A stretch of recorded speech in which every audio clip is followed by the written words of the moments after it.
Monday. Let me know if you can hear me. Hello, hello.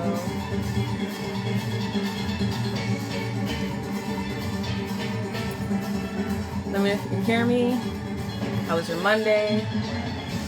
We're gonna give some time for people to come in because we have a good topic today.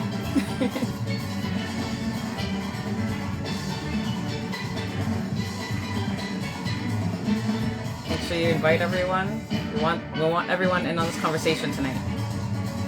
Hello, Sherwin. Hello, Miggy. Hello, Trini Steele. Who else is in here? Hello, Pan Tuner. Who else is in here? Hello, Karen. Hello, Akua. We're just giving some people a chance to get in here. Make sure you share the live.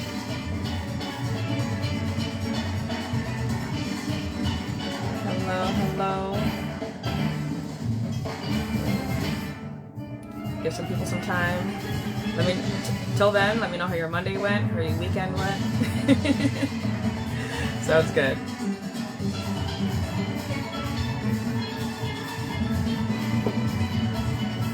How your weekend was, how your day was, how your week is planning to be going.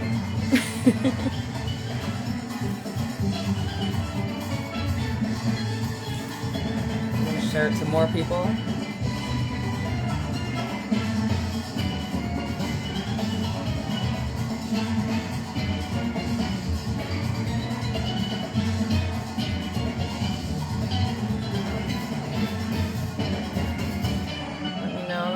Talk to me.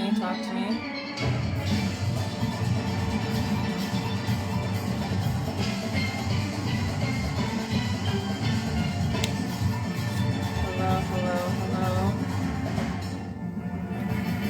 I'm going to try and get more people in here because it's going to be a good topic if you can't tell what's up at the top.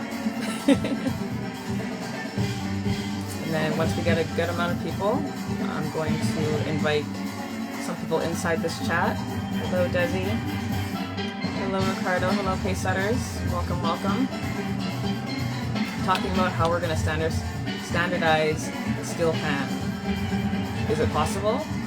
If so, how do we do it? How do we make it standardized? So, it's going to be I'm telling you, it's going to be a good conversation.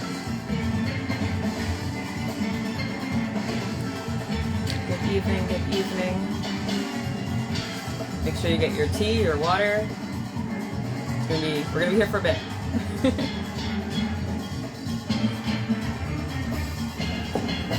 Hello.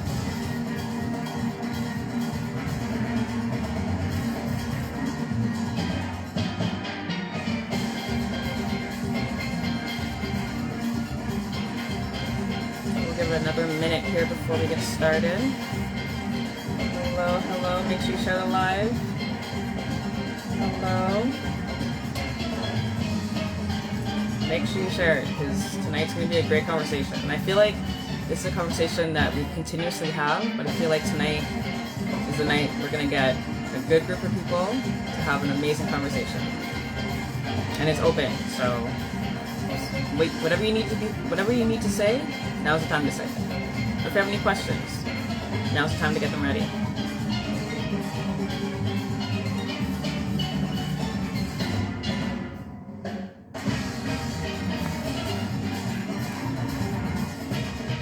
Okay, I think we've waited long enough. Make sure you share the live. So the music you were hearing in the background is from French Panorama's winners, Sunday Calypsocation. They were playing We Come Out to Party. If you haven't seen it, I suggest you look it up on YouTube. All the bands that have performed and took part in it. It was a great panorama. So I see we have a lot of new faces in this live. So hello, welcome, good evening, good morning, good afternoon. My name is Danielle George. I'm your host of All Things Pan. Our sponsor, I keep forgetting to have sticks available because it's been a while. These are my practice sticks, but we are sponsored by Pantastics 868. They have everything from tenor sticks all the way to bass sticks. I literally just sold my last pair of tenor sticks to an amazing girl. I hope she enjoys them just as much as I do. Make sure you message myself or Pantastics868 on Instagram, and we will do our best to get our sticks, or these sticks, to you. They look better. These are my practice sticks. For those that are new to this page, we talk to panists, arrangers, tuners, builders, pan enthusiasts about all things pan. But tonight we're doing an open discussion because I saw a interest going on Facebook about standardization of steel pan. How can we do that? I'm just waiting for hello Flogo for these people to join me. I invited a couple. Hopefully it works. Let me know. If you have any questions, make sure you put them in the question bubble below, just so I don't miss anything. And yeah, hello. Just waiting for the invite to be accepted. Gotta love technology. So the standardization of steel pan, can we make it happen? And if so, how do we make it happen? Let's see if I can.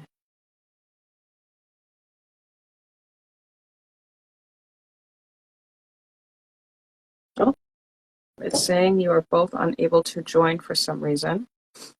I'm going to try this again. If you guys can, maybe invite yourself, and then we'll go that way. Hi. Ooh, we're going blue today. Yeah. I love it. Yeah, that's the studio. How you doing? I'm good. How are you? I am wonderful. I guess I caused some stir. A little bit. Just a little. Just a little. Just a little bit. Yeah, I figured it would happen. It's a good conversation to have, though. Yeah, it just came from a place of frustration, honestly speaking. Got you. I mean, I can get into it, or you want to wait? Hello. Oh, hey, good evening. We got major players. Mm-hmm.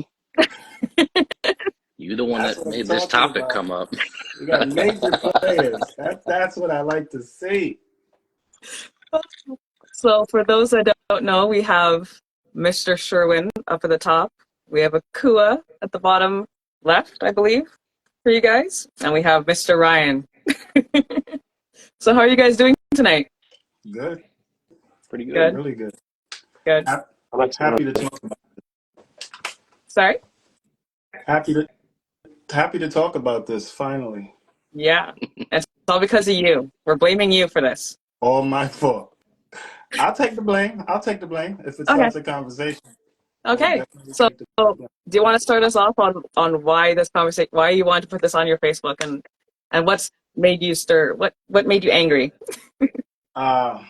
It wasn't just one day. It's been Okay.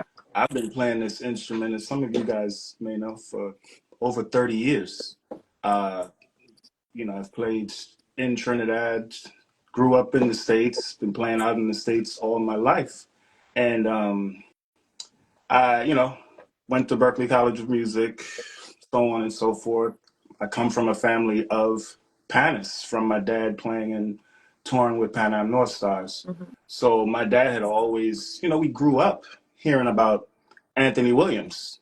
And also from the DC area, Ellie Manette would tune the pans for years, while he was alive. So I've been around, to say the least. I've been around all of the greats. And what I've started to notice as I get older, I've been just trying to seek out information on the instrument and why we are what we are with the instrument. How did it get here? What does it do? So on and so forth. And I've been lucky enough in the past couple of years to be in some platforms that are on the next level. So, for instance, I went to the Grammys a couple of weeks ago, and I met with met a major producer who produced for Afrobeats for Burner Boy and blah blah blah, and he said, I know you play pan. You got your pan here. I got a studio. I'm in LA. I got a studio, and I didn't go there with that in mind. And what happened was I didn't have a pan. And I'm trying to think, who do I know in LA with a double second or at least a fourth and fifth tenor of good quality that I can play, or or F sharp double second or low E. I couldn't think of anyone offhand. And it struck me because I'm like, damn, opportunity lost. Like for greatness.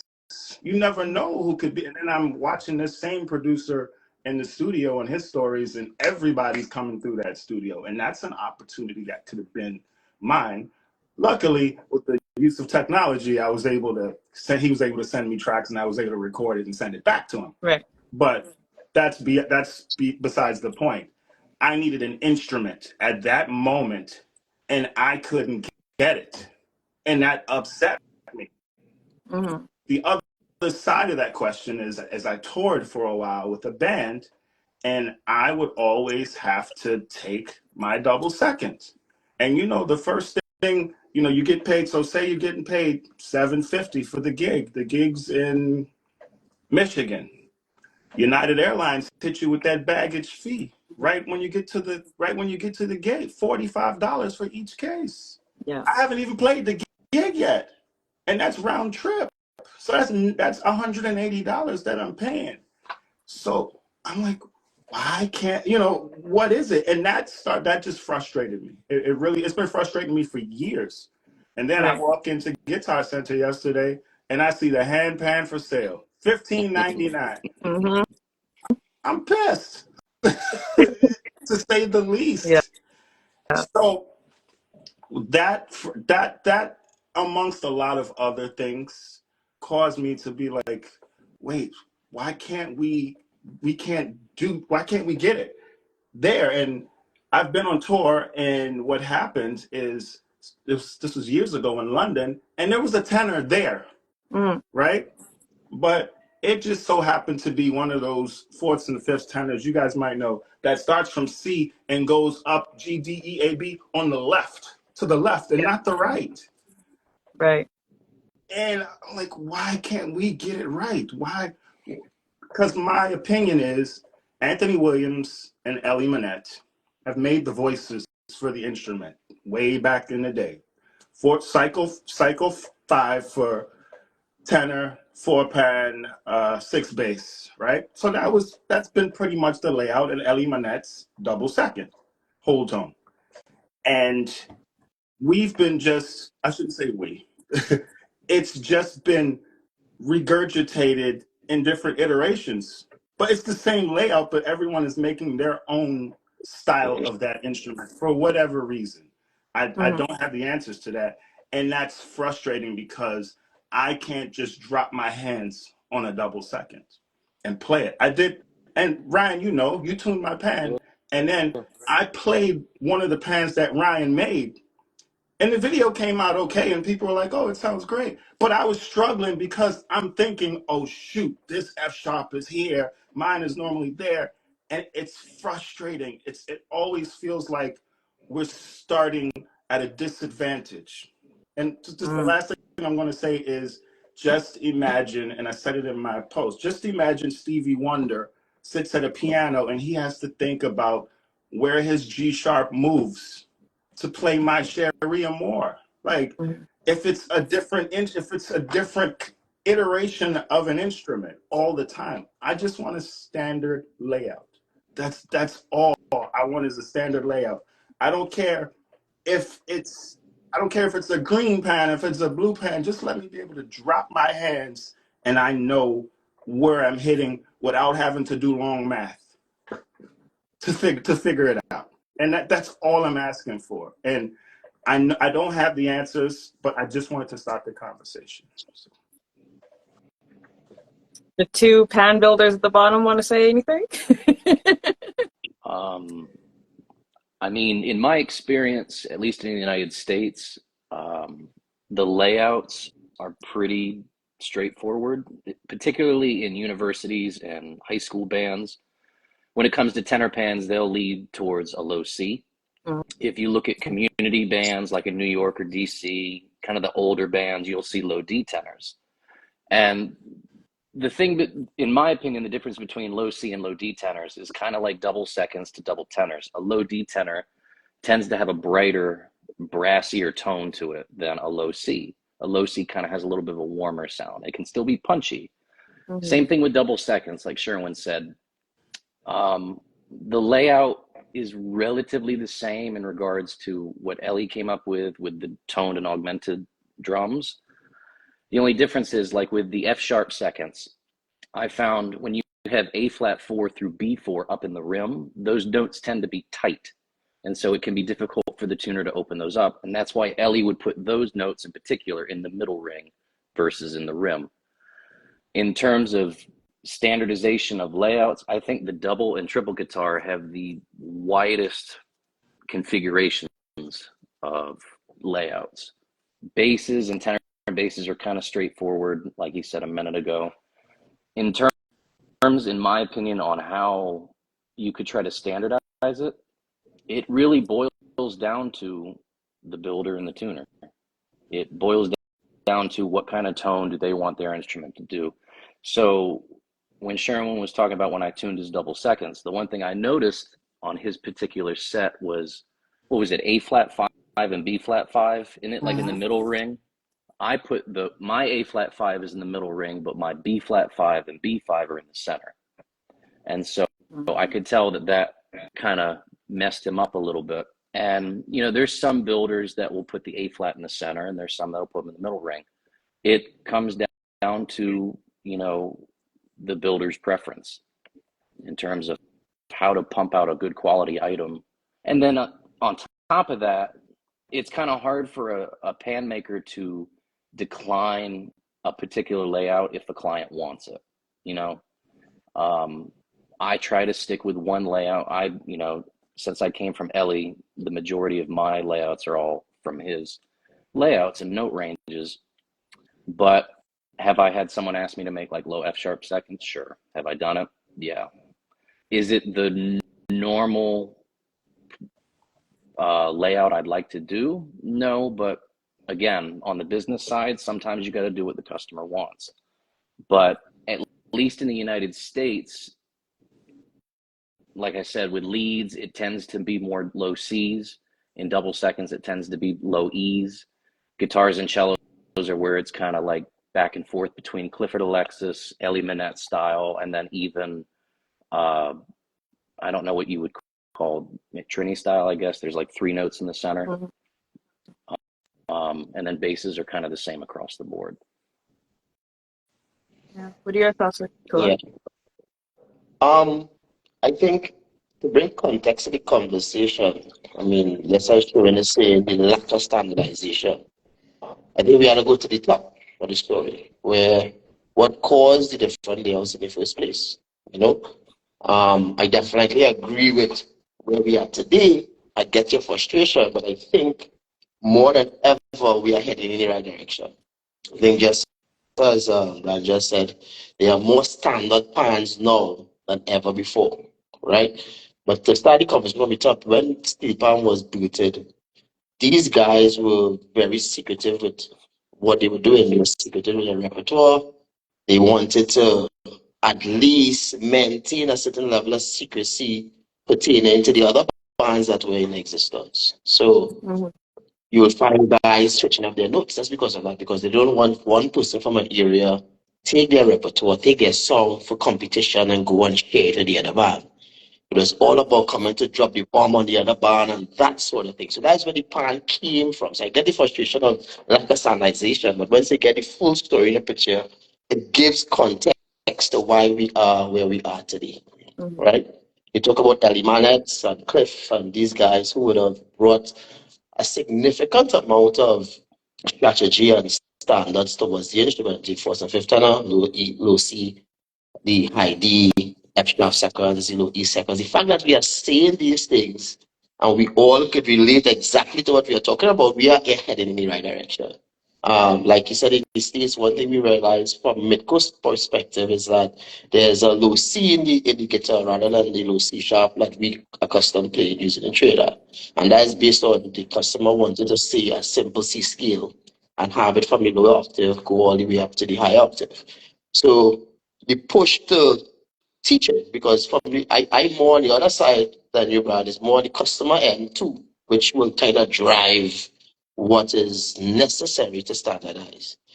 To bring the point to what we do at Midco, what we did, we look for the most used style, the most used orchestration across all instruments, and we call it the Midco standard. So right now we are producing instruments, we have inventory on the Midco standard. However, there are customers who come and say, hey, we have a different look. So we call that a customized order. So we will customize the instrument for that particular person. And even with the desire, just on Sherwin's end, to be able to eventually have a customer say, Akua, Mario, like, can you set up a Midco ensemble for us in Japan? Can you set up a Midco ensemble for us in Spain? Can you set up a Midco ensemble for us in the States, in Trinidad? And they know exactly what they will be coming to play. So that's long term. Once our instrument more or less gets to enough markets. So standardization from that perspective, I believe, is an unfolding thing. Somebody who mentioned under your post, I think it was Barry, said the instrument is pretty young. And that's a fact compared to piano and guitars and all these different things. If you think we are less than 100 years old still, you know, but Yeah. to the point of the studio. Maybe we should get to the point of beyond just standardizing the instrument, but starting with getting all of, at least some version of the instrument, the most popular versions of the instrument in studios. So you say when you can walk in a studio and you have a keyboard, a drum set, and all these things there, maybe we should have a steel pan ensemble or at least the front range at studios. So the reason why I took this opportunity to share is because I think we are very much running the route of building momentum towards exactly what you're crying for, Australia. You know, but it's just to get the instrument a little more popular in more schools, um, having the conversation on what is more mostly used in terms of orchestration, and you're right by my saying in terms of the middles, that's where it differ the most between cellos and quadraphonics. Sometimes left hands on the right side, right hands on the left side, center pan somewhere, but is that it may be a diminished chord, it may be an augmented chord. Still, the concept of how these parts, at least the notes will be orchestrated, they may be just in different positions. So standardization is on its way, but we have to give it some time and have conversations like this more or less to keep duplicating what is mostly used across. And it could be the United States can have a particular mold that they use based on a particular tuner style.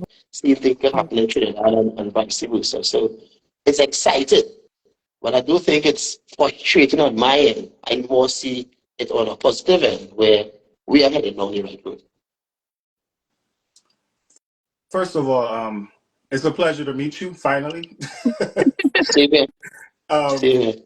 and I appreciate everything you're doing. That's the first thing I wanted to say. Thanks, man. And I'll be 50 next month. And yeah, I'll be 50 next month. And I appreciate everything you're doing and saying. My frustration is just coming from it's been a long time. Yeah. Because I was the kid at the Ellie Manette workshops, me and my brother, in the 90s. And hearing Ellie. So you come and it's like, thank you. Ryan is here, thank you. But I didn't just come. Because all the stories you're telling me, my dad has told me for all my life from Pan Am and from Tony, and I heard it from Ellie. So I'm I'm I'm a little older than most of the younger players, I should say.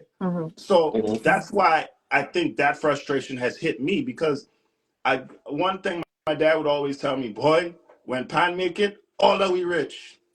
I'm like, so when is this gonna happen? Like, as a kid, I grew up. I grew up looking up to Ken Professor Fillmore, thinking, all right, and I'm playing that F sharp in the middle tenor. I grew up playing that pan. That's what I played, that Invader. And then I went to college, I went to the workshops, and I'm that kid that's grown up throughout it. Played in phase two.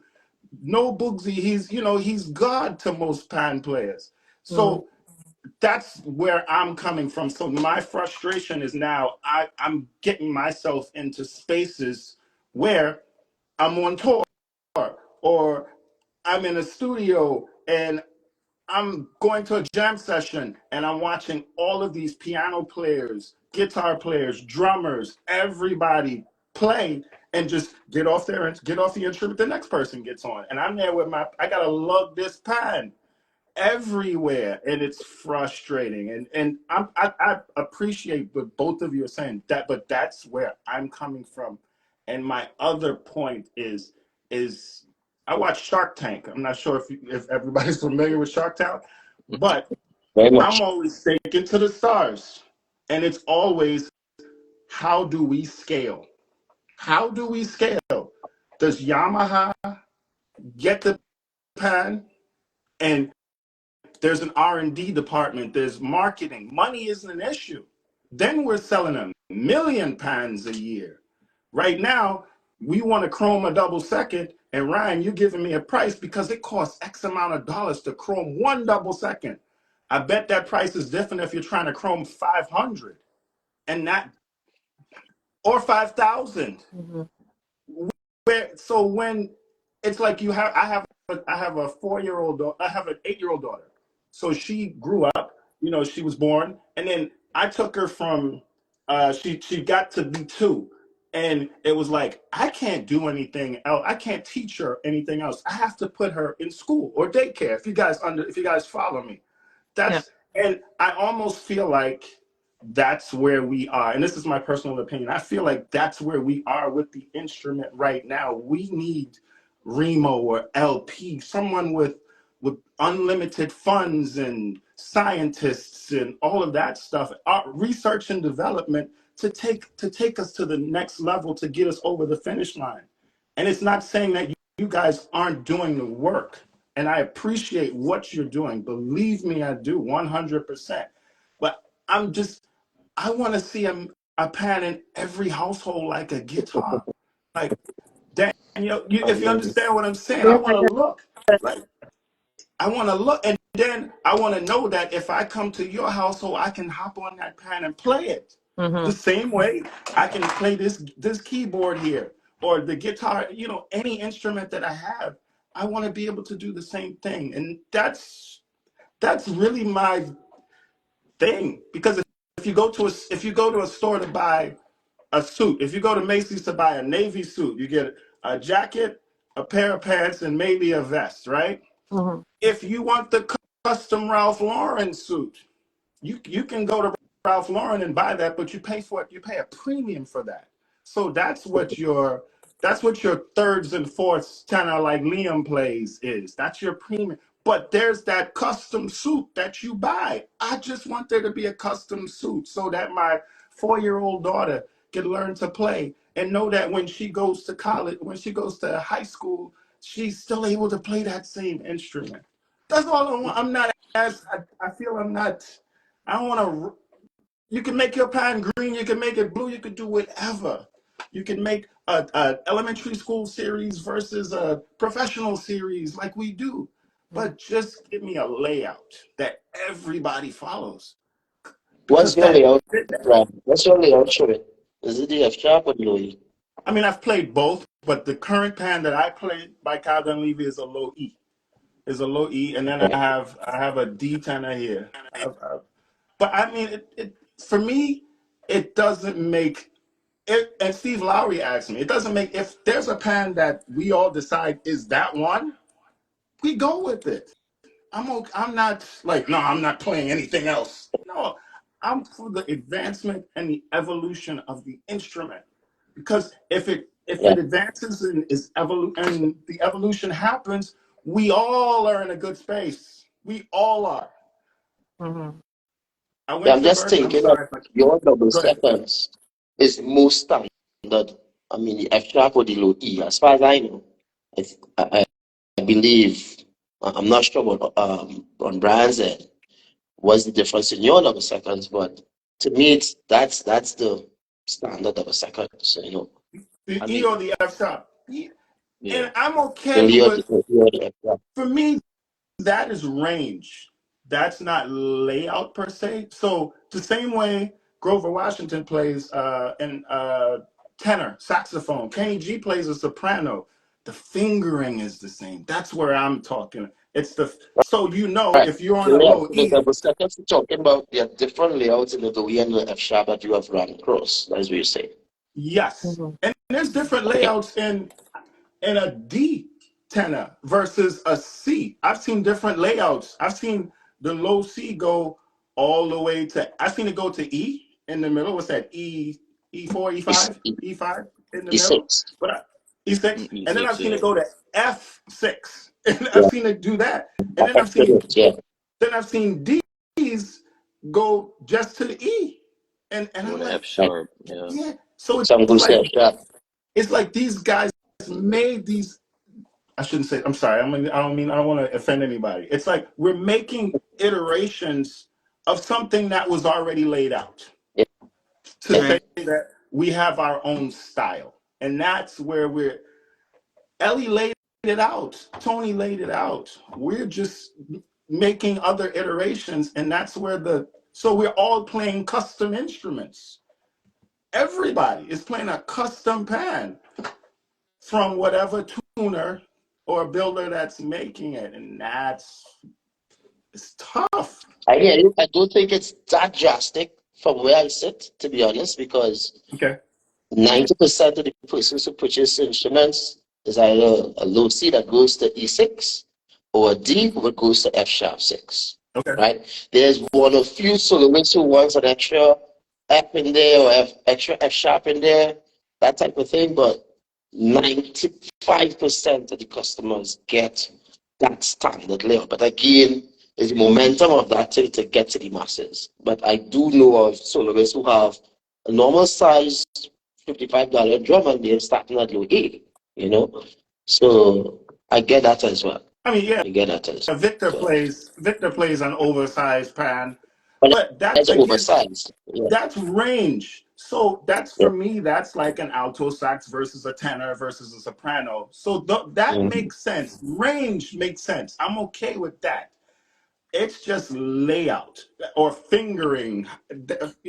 But That's my. It's not the range. I'm okay with okay. We're making more voices. That makes sense. Yeah. And it evolves because the phones that we're all using right now, iPhone started. There's a layout for it. Mhm. Then it updates the 12, the 13, the 14, the 15, and that becomes the standard. Why? I'm not, we should update times technology. But I heard you say, Akua, that we're fairly young. And I looked up, the piano. Piano was invented in 1700, right? Yeah. right. Drums, 1930. And yes, Mhm. it's a young instrument, but technology now, it's not we've moved, we've advanced. Things are moving fast. We're driving Teslas out here now. Not me. So And can I I mean, ask I'm a not, question? but but if you get what I'm saying, it's hard sometimes to hear that because we're 80 plus years old now in the pad, and we don't have a layout. Just a I think layout. Daniel has, Yeah, I have a sorry. question, and there's also a comment here. Yeah, Chris just says, I think what he's focusing on is the exact placement of the size of the notes on the surface of and the placement of the bore on the rim. that's another thing. It's a very good idea. Yeah. That I just want changes. to mention for those that are watching, if you have any questions, please put them in the question bubble because I don't want to miss anything because I'm so focused on this conversation and not what's going on in the chat. Me too. I'm So my sorry. question, no, it's all good. It's all good. So my question to you guys is, who decides what the layout is standard? What is the standard layout? Who decides that? I got that question, and I can't answer it. I don't know. I'm being honest with you, but it should be a global decision. It's Mm-hmm. my thing. What do you guys People, Brian. think? What do you guys think? mean, But Like, who decides that? I have a response, but I just would like Brian to contribute to this. Mm-hmm. with the way how there's so many different, I say so many like there's abundance, there's not enough pan makers in the world, we all know that. Yeah. True. But with the amount around the world that we do have, I've seen pans from Germany that look crazy, and I've seen pans from Japan kind of look funny, and in terms of note layout and whatnot. Mm-hmm. The only way I could see that is if you regulate it on a global scale, but I don't think that's possible because, like I said earlier, it comes down to what the builder wants. The builder is going to look at it when they're opening a business and they're going to go, okay, what layout sells the most? We're going to offer Right. that.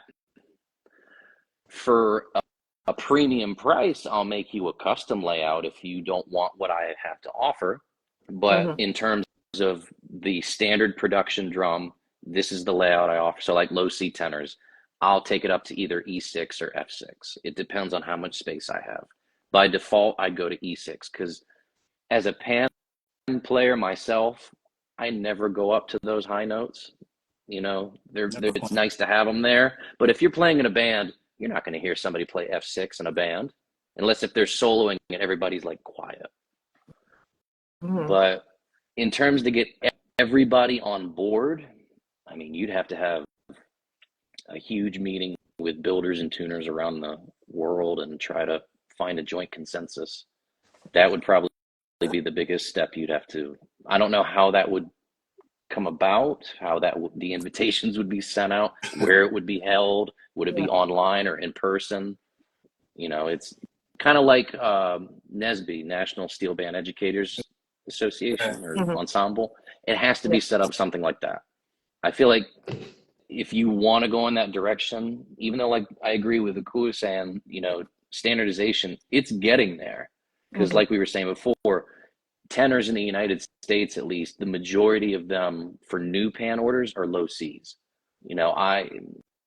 In the 12 years of me making pans, I've built one low D tenor for an order. The rest of them have always been low C.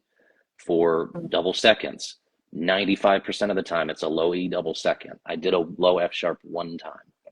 And, same thing across the board. And so we just have to get together with other builders and tuners and just try to find a consensus to see where do we all agree, why do some agree to do this layout versus this layout, and then just try to find that middle ground. Bree has a comment here. Bree has a comment. The tuners or manufacturers producing the most amount of instruments every year have a lot of influence on the standard of the instrument. And then Vance says, so we have a distinct between standard and custom. So I think if we want a universal standard, we should have a textbook with measurements published for all builders to reference. I agree. Go ahead, Akua. Yeah, so that's a fantastic statement as well. And just to get to the point of how Midco got into the Midco standard, we did on the ground search on which instruments were used most frequently. The other thing we need to bring into this conversation is repertoire, right? Yeah.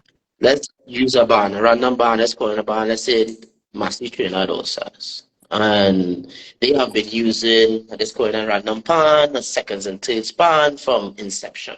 And they would have gone through 70 years of repertoire using those instruments and duplicating those instruments for the players that come to play with that particular band.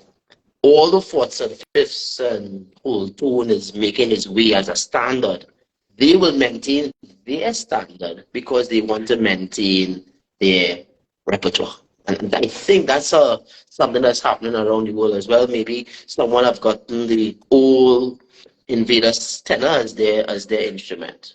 And they would have a series of years learning repertoire on that pan. And to maintain that performance, they will need to manufacture that instrument, That goes with that. I'm having these conversations daily with customers where, hey, this is our layout. I say, well, this is what is being utilized more. But anytime they change that instrument layout, just as you do it, you can't perform as intended. So it is it will have to be a discussion on a very national level or international level. But just know the customer you're supplying to, I believe, will dictate how fast that will be discussed. Absolutely. Because I cannot, how can I convince, just back to this the example, Matthew also has to change all their instruments because we as students come to the standard. I'm Right. telling you that is almost is a crazy idea. So over time, because I mean, some of these bands, what they are doing now, although they will maintain their tradition or the traditional instrument or the customized instrument that they use, they are infiltrating the newer fourth and fifth bands into their ensembles. So, as Ray said, really comes down to the producer who is pushing on, let's say, for new markets. Mhm. Let's say we are going into Brazil. Brazil can have, for sure, on the island, the Midco standard because that's a new customer, it's a new region, that's all the instruments they are having. So things like that. But once you go into a market that has so many different, as you say, interpretations of the notes, interpretations of the layout, different tuners who have different reasons and real reasons, tuning being one. As you said, there are certain notes just didn't make sense based on the fact that you're not getting them to vibrate or sound the way you wanted to sound where they were placed. So it is a more scientific approach towards the instruments. So all these things plays a part when it comes to the point of getting the instrument standard. And that will take a Right. little time. And I hear the point of technology, but are we measuring the progress that we have made? And that's part of what I did. Because I mean, I came to system and frustration also got me to the point of why Midco, why having an ecosystem, why talking. I mean, I'm a panelist. Why am I now talking manufacturing? Although I did have some experience there as well. But it's because, as from a panelist perspective, there was or have been or still have been voids in the industry. I mean, I think we have some way to go. We have some way to go, but it's definitely to post like what Sheldon has posted, what will bring the conversation to the table. And maybe one instrument at a time. Fourth and fifth turn up. Hey, put a tick on that. Up to E, bang, close the door. Anything Yeah. outside of that, we call it because to the language could change. We know this is the standard. Anything else is called a customizer. Multi Marshall double tenor. No matter what you ask. Once you say multi Marshall double tenor, you know what that looks like. Yeah. Boom, tick. F sharp, low E seconds, standard. Anything outside of that is called a customizer. And we start the language of standard and the language of Custom. customization. And I think that will kind of trickle into the approach towards getting to standardization. Mhm. Michael has a comment here. There should be a standard layout, and if the individual player wants a custom layout, then they pay for that. That's the suit. No Yeah. refunds. Obey has a question here. What is the issue? What issue is trying to be solved with standardization? Conversation for traveling performers, continually for students in education. Uh, Sorry, I'm trying to see if I can get all the comments here. There's a question that came in. Again, if you have questions or comments, please put it in the question bubble so I don't miss anything. And it's also easier for me to read. Professor has a question. Do you feel the technical skill can be judged fairly on instruments with different layouts? Meaning the ability to tune.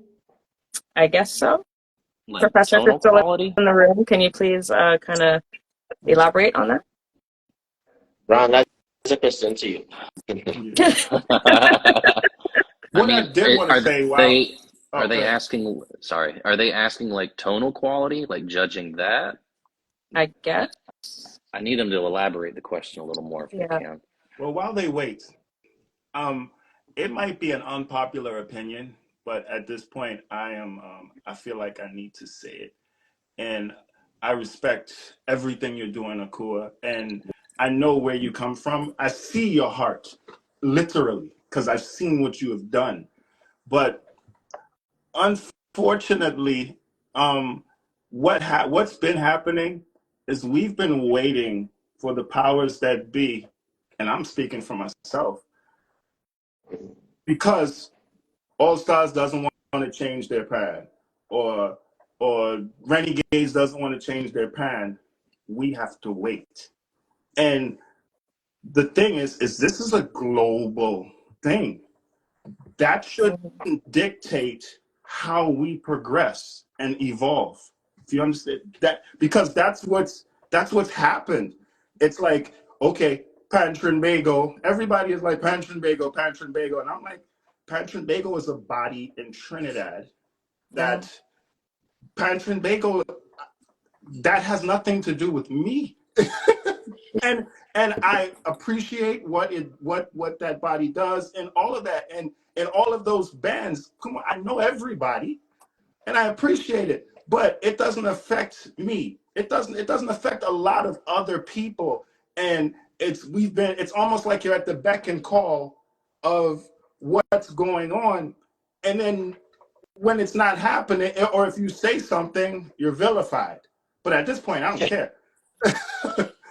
So, because I know what I'm capable of doing. Yeah. So it doesn't make a difference to me. I know what I do. And everybody else knows what I do. So it doesn't make a difference. I'm at the point where I want to see the instrument evolve. And I can't wait anymore. I'm tired of waiting for someone to bing the magic wand, and then all of a sudden, so it's like, and it's a bad way to use it, but I saw in a movie once, it's either you get down or you lay down. It can't wait. I'm trying to be on the Grammy Award stage, Akua. I can't wait. I get I you. need it. I get you. But If the Diddy calls me example, tomorrow, I need it. yeah, If the Jay-Z calls me example though, tomorrow, I need it. if to be honest, I mean, as much as I use a big band name, and I could see that's not the instrument that are mass manufactured. It's actually the instruments that are exported. So that's on the lesser end. I mean, we might get one tenner from us, if any at all, you know. But what is being manufactured is really what is demanded on the international scale, which is the fourth or fifth tenor, F sharp. Those are the things that are literally leading in terms of what is demanded for the manufacturing. So as much as that was the example, maybe I get the message though. We are waiting for the powers that be. We are waiting for the big bands to do it. We are waiting for somebody to say, this is it. I get the message. But I think we passed that stage already too. Because if we could look at the percentage locally, me being a Trinidad, a local company, in terms of the percentage is almost 70-30. 70% export, 30% local.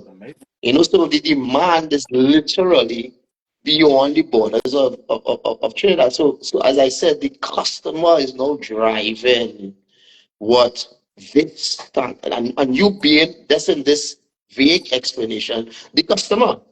You are the person who's saying, hey, I should be able, and you are inspired me to say wherever you are. I could have a pair of double seconds, you made out for your needs in every studio that you travel to. You should be able to get a pair of mid-core double seconds, and by request, I get those pants to you. That's where I'm at in terms of my thinking. How can we solve this problem, this real problem, based on this professional? Because you are not just a panelist, you are a professional panelist, and you're doing things, as you say, that panelists have not done before.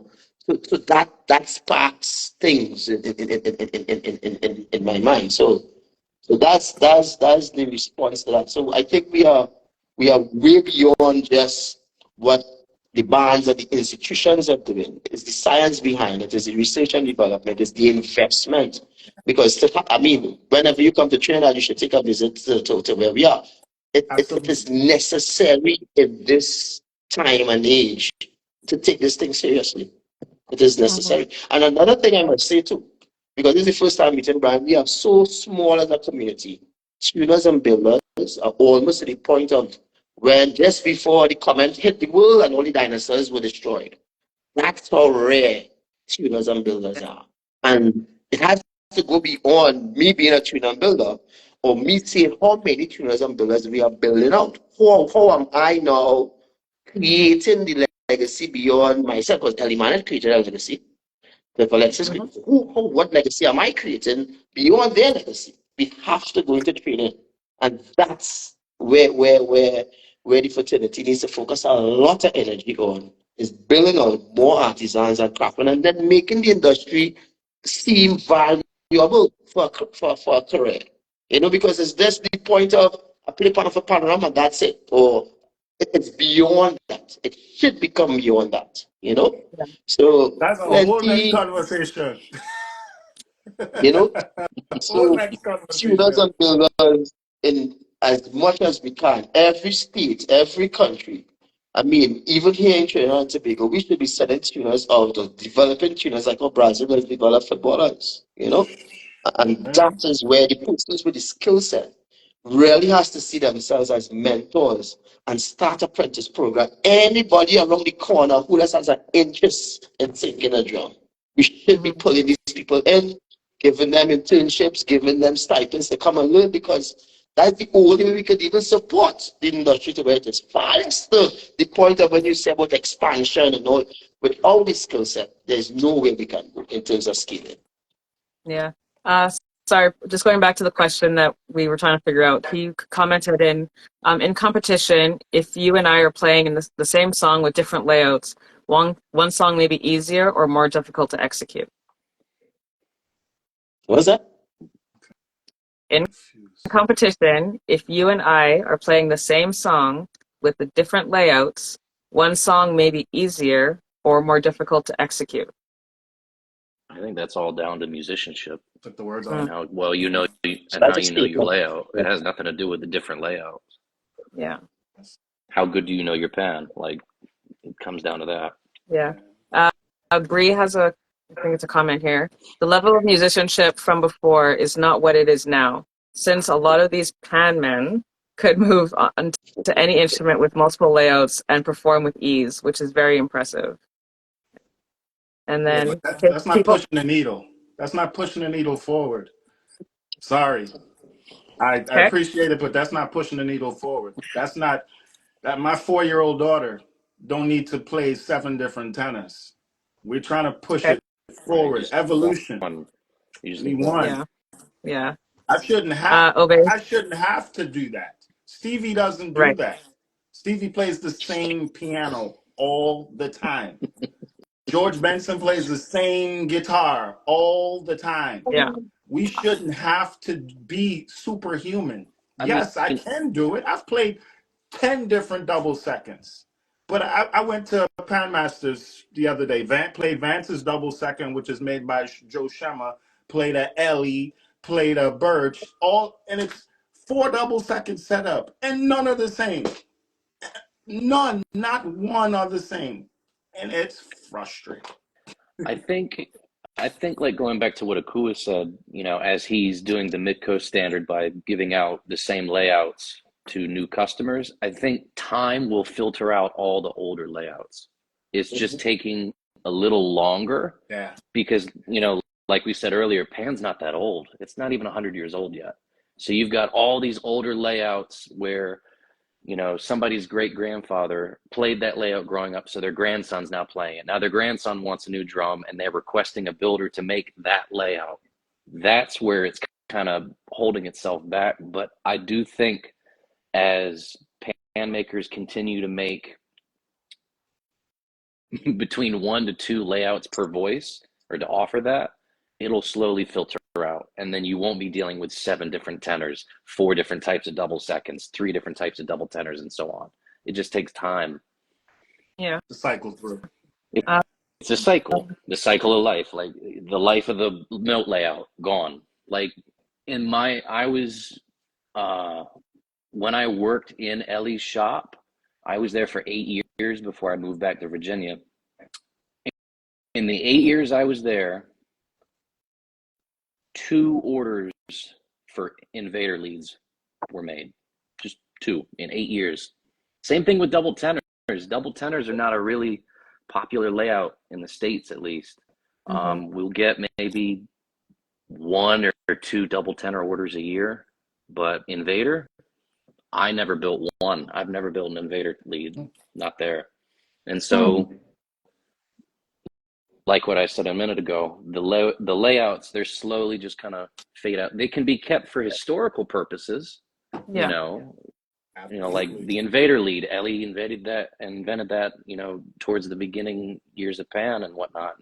We're not trying to say we're going to delete that from the archives or Bertie Marshall's double tenor layout. We're not trying to do that, but you can put it as a historical archive for the layout for the books. Mm-hmm.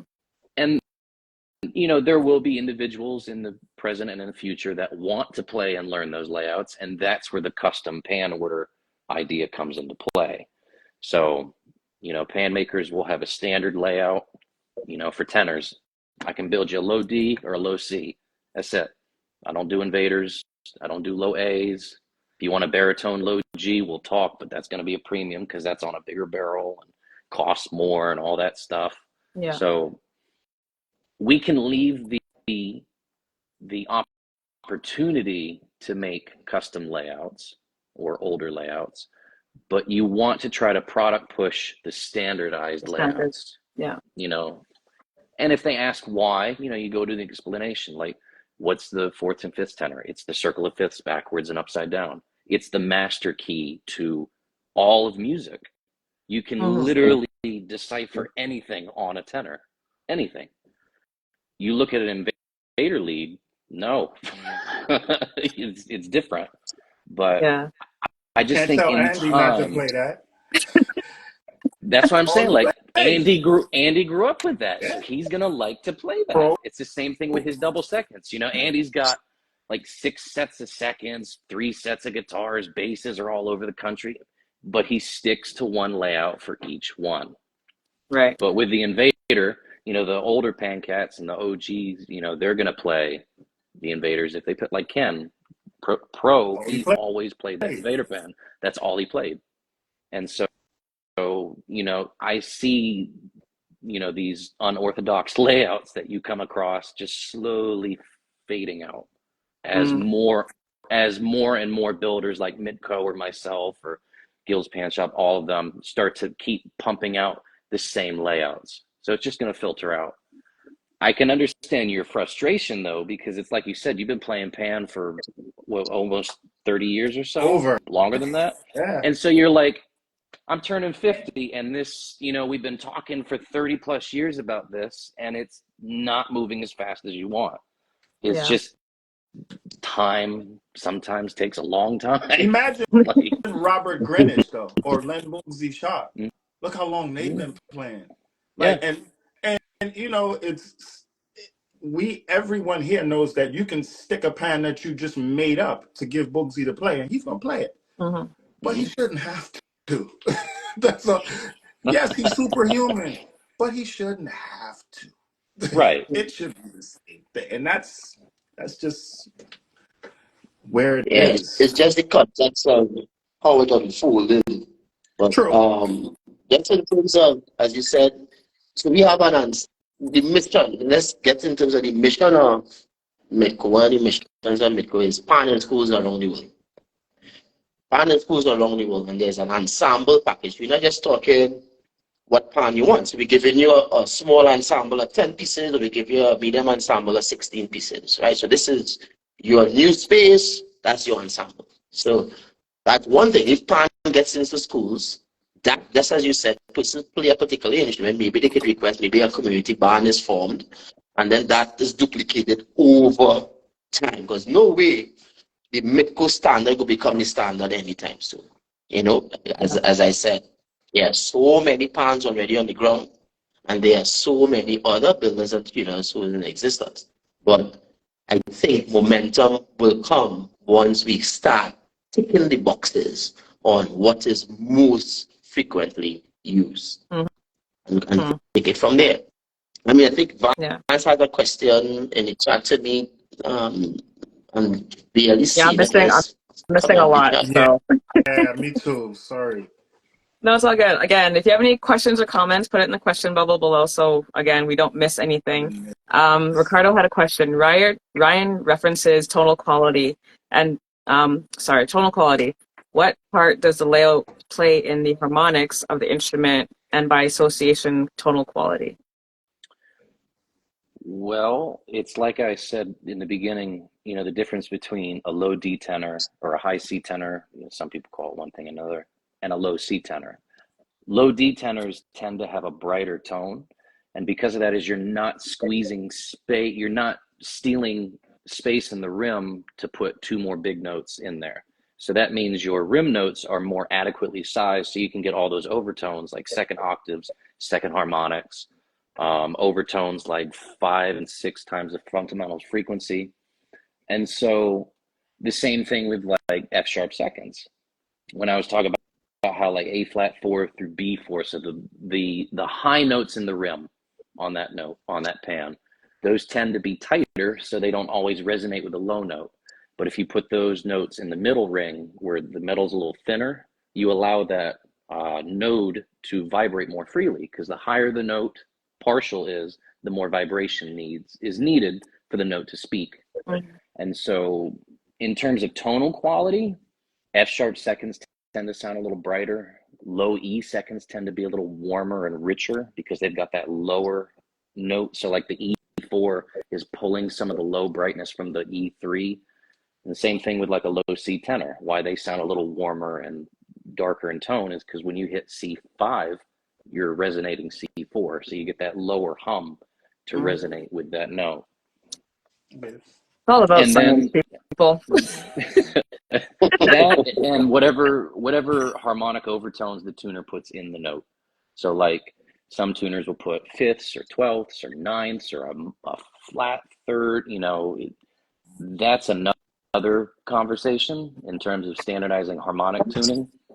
But it's, in my opinion, you do what the note wants. If the note wants to have a ninth on the side, so there's more body and it sounds like a stronger note, then so be it. The note gets a ninth. If the note wants a 12th, which would be a fifth, then the note gets a fifth. If it wants a minor third, it gets a minor third, so on and so forth. Ryan, you're a scientist. But listen to that. You're a scientist. So when Yamaha now comes to you with the full research and with the R&D team and marketing dollars, you have a job, bro. I'm just trying to make good pans, you man. have That's a it. job, and you don't just have a job.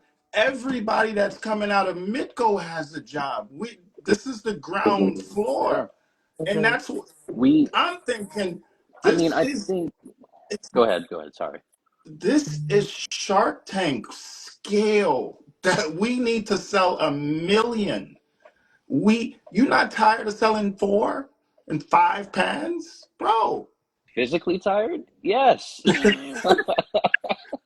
you know how much labor it takes? Yeah, It's a lot. It's a lot of work.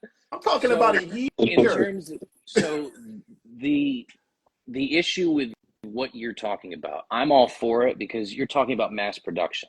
Mm-hmm. The problem with that is the supply. How do I put this? The demand outweighs the supply. So I know of a few pan makers in the States here who try to look at pressing pans, pan yard, the little jumby jams. Of course. Yeah. As far as I know, that's the only machine pressed steel pan on the market. They're machine pressed by the dozen, and then they're shipped to their place in Akron, and then they tune them up and send them out. So bam, just shooting them out. To get the male and female dies for each layout could cost $250,000 each. Yeah. And so you got to get the standardization down first, and then you can start looking into that. And that's when you start going into the money to find investors and whatnot. The road's there. We got a long way to go down to that road, but we're not even at the gas station. You're still asking for directions. We're not at the gas station. We have a lot of questions that are coming in. So Desi says, I never understood the layout for double tenor. How many requests do you get for double tenor with a double second layout? If that ever happened. That would be a double second. That would be a double second. You mean like a short skirt double second? I guess. So, so people Guppy used to make do it. ask.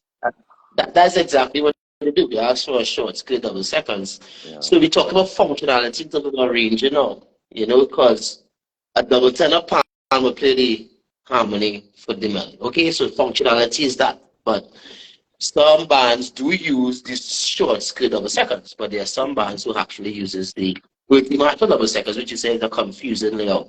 But the timbre of that double tenor I mean, sorry, Yep. it is that's the double tenor. Everything else is bootleg in my eyes. So, Yep. but I Very true. remember many years ago, I asked a good friend of mine, Billy Sheeter. I know all y'all know Billy. We were talking about the double tenor, and he was like, put a microphone hooked up to a computer up to a double second and a double tenor that reads frequency. If you play the double second, it'll make a downward V and go across. Play the same note on a double tenor, it'll go in the opposite direction. So there's a total different tonal quality between the double tenor and the double second. time is the Yep. Harmonic tuning, everything. Yeah. That A and that G sharp Yeah, right on the Oh, if you can same get those pad. notes correct, right, man. Yeah. If you can get those notes right, they'll correct, scream at you. The correct. other thing, Vance has sorry. no. Okay, Vance has a question because there's a ton coming in, so I'm trying to get Oh, through them. sure. Vance said, "Could Akua talk about Midco bringing an elder pan builder like Dudley Dickinson to an artist in residence with the next generation of builders?" Yeah, so that's the whole. That was an exercise that we started it because we see the tuners as a community. I am not in Mm-hmm. competition or Midco not in competition any tuner, but there's information from every tuner that everyone's supposed to be able to share. So we started that artist in residence program. We actually have Billy to come in at some point. We have kind of Cox on the list. There are a few guys from outside of Trinidad. We have Mapo Richardson as we have a conversation with to come in. Even what's his name? Name escaped me. The come in just to share. It's literally to be in the same space. If you think of the history of tuners, they operated alone. You come close to a tuner, Put literally his hammer down and walk they away. shun you. Yep. Don't come to get my secrets. Kobo So Jack. that's having tuners operate in the same space is a huge benefit to the individuals. Not sometimes this has nothing to do with the company. It may never trickle down to be even tuning a pan. But that the conversation, there's the sharing, there's the techniques. And that is what Dudley Dixon did for us over the last month. And we want to continue that as we unfold. And it's building relationships. And the other concept for that is if Midco has a standard, let's use the standard. And I know, okay, Dudley or Brand meets that standard in terms of satellite tuners, because Mario will be able to be in every part of the world at the same time. But if we have a series of instruments out in Virginia or in England, we could call on Brian or somebody who's in that geographical space to take on the tuning job. So that's it. Mm-hmm. We have to see us as one community and start building business around that. See, that's the thing I like when you were saying you're bringing in, like Dudley in there and Kyle Cox and Billy and all that, because that right there, Sherwin, shows you the stepping stones to the standardization are already in motion. You've already got the younger generation of pan makers like myself and Gustus Peters, Juma Simmons. We openly communicate with each other all the time. True. And so like when I studied with Ellie, the one thing he told everybody, what does it profit a man to keep what he knows to himself? Nothing. And so his entire life when he was teaching me and, a handful of other great tuners, he was an open book. And so, Yeah. in my opinion, my debt to Ellie, forever is to teach everything he taught me to everyone else and be an open book. And so when you have that open Correct. dialogue, instead of like what Akua said earlier, where the older tuners kind of shun you or they put their hammer down when they walk up to watch you tune, that's how you lose a lot of secrets. Like I've heard Guppy was very quiet. And Yeah. unfortunately, I never got to meet Guppy, but I heard stories where like if somebody walked up to him in the yard, he'd put his hammer down and walk away. Kobo Jack, same thing. And Same thing. all of those skills Guppy had, they went to the grave with him. They went to the Yeah. grave. And it's unfortunate, but we're learning from that by, like I said, the younger generation is being more open and diverse and communicating. You know, this is what I do. Well, I like how you make the tenor pan. Can you tell me how you make them that way? You know, trading ideas and Correct. whatnot. Mhm. Correct. So that I think standardization, Butch. it's coming. Yeah. It's coming around. I think it's a generational thing. You know, Yeah. we're just getting into the, oh, look at that. There's plenty of work for all of us tuners. Why are we keeping everything a secret? You know. Yeah. The Uh, other Warming up. thing that I didn't talk about was we've spoken about the layout of like a particular pan, but what about say Tony Williams six bass, the Forts and Fish six bass, just the setup of the drums. You can go to one band and it's set one way, and you could go to two other bands, totally different setup. Mm. It's I mean, it's about where you put the That's drums. preference as well. Yeah. And you can also move them to suit for you. So yeah, but where is there a stand? Why do I have to move six drums? When you get on a bass guitar, those strings are where those It's good BEAG. cardio. Why do uh, we why do we feel the why I just want uniformity. Just give yeah. me uniformity.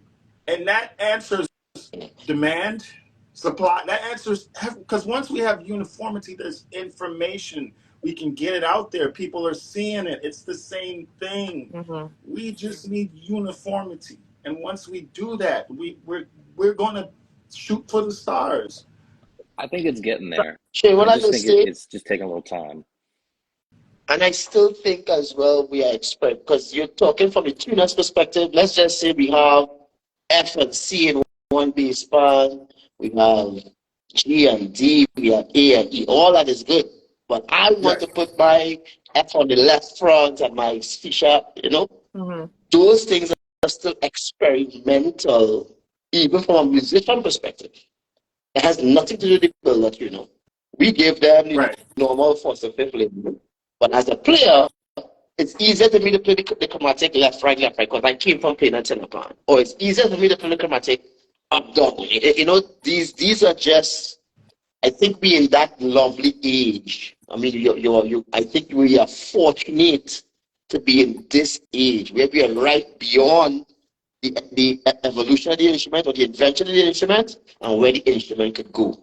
So maybe a daughter's era is where it will be a little more standard. But we are at the point where there's so much information, there's so much excitement. I mean, I went right to it was St. Lucia, and this was for CPL last year or year before, last year, and we had a boot up. And this child could be 6 or 7 years old. I mean, give him a little age. Let's say 7 or 8, because he's out for CPL.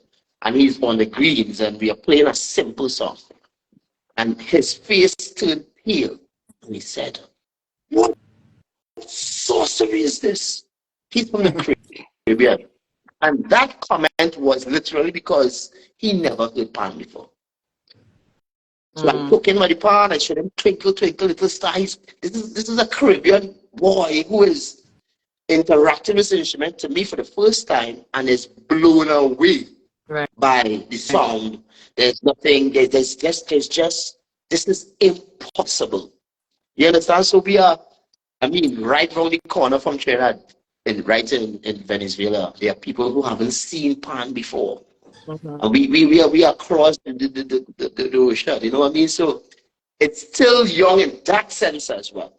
Brazil, 240 million people visited there just a month ago. And there's this professor at a university, he plays almost every brass instrument, clarinet, saxophone, all these different things. And I'm playing one of their folk songs, and he's like, "You got to be kidding me. Where's the electricity? Where's the song coming from?" And so all that tends to say the pan is not making its way around the globe. You know, we have been infatuated. We have been gifted with the fact that our parents were involved. We are part of this whole spectacle that the world is now experiencing. So we are in this lovely age, Sherwin, where we now have to, this conversation is, I think is a pivoting point to the next step, you know? And I appreciate that bold statement on Facebook, as you said.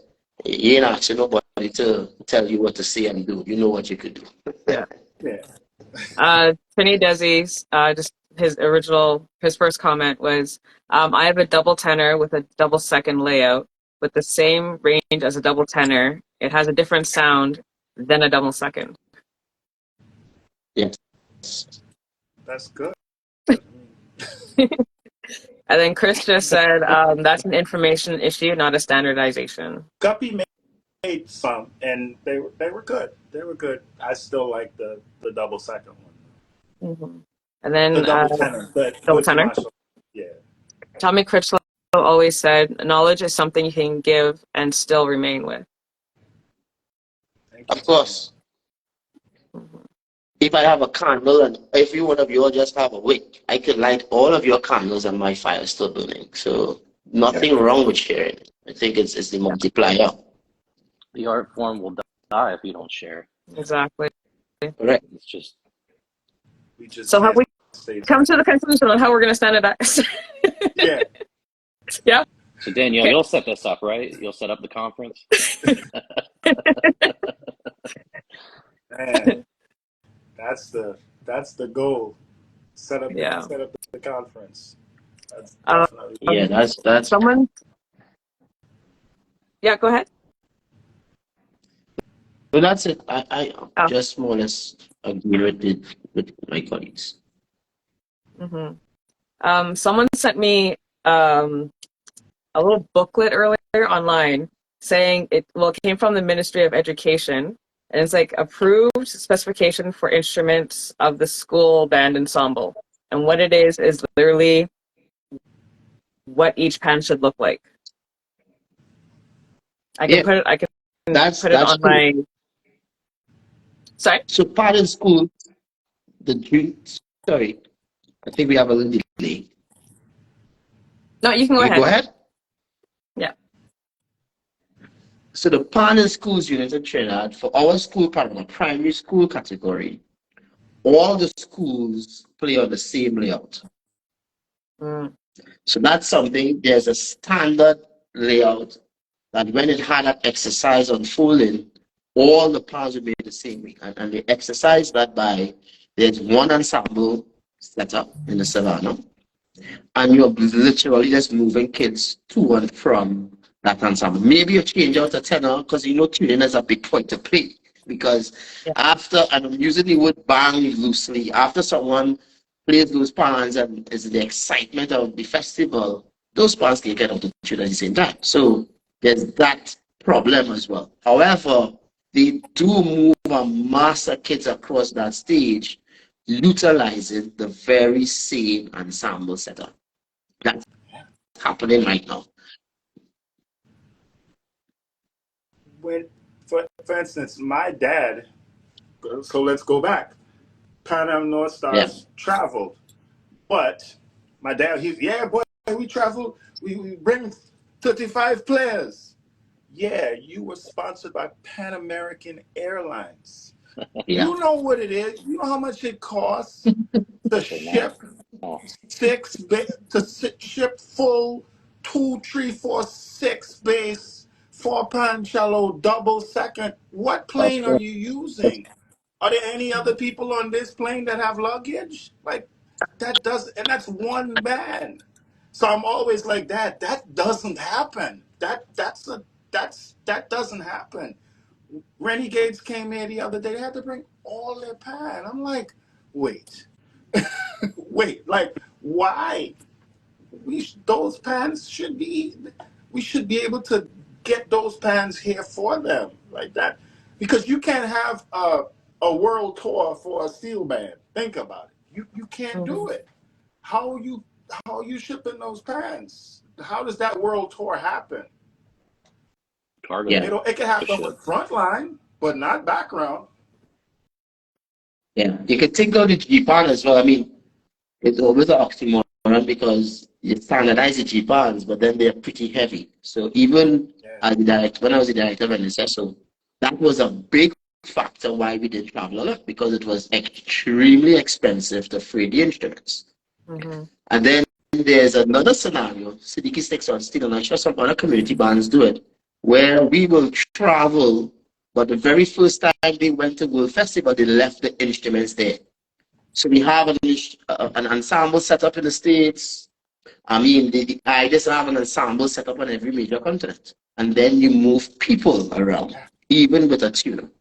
You know, so there's ways to, but it will really have, you have to have a huge upfront capital injection to do something like that. You have a 20-piece ensemble on every continent that you own, you know. I mean, you can put it out as a rental. There are ways to make the economy work, but definitely that's not as easy as it sounds. Freighting alone is pretty expensive.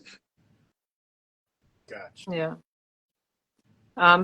Solo Panis has a comment. Perhaps a symposium inviting all the pan makers and players, also industry persons, showcasing the differences, and then focusing on the standardized option to see how it could be proliferated across the globe.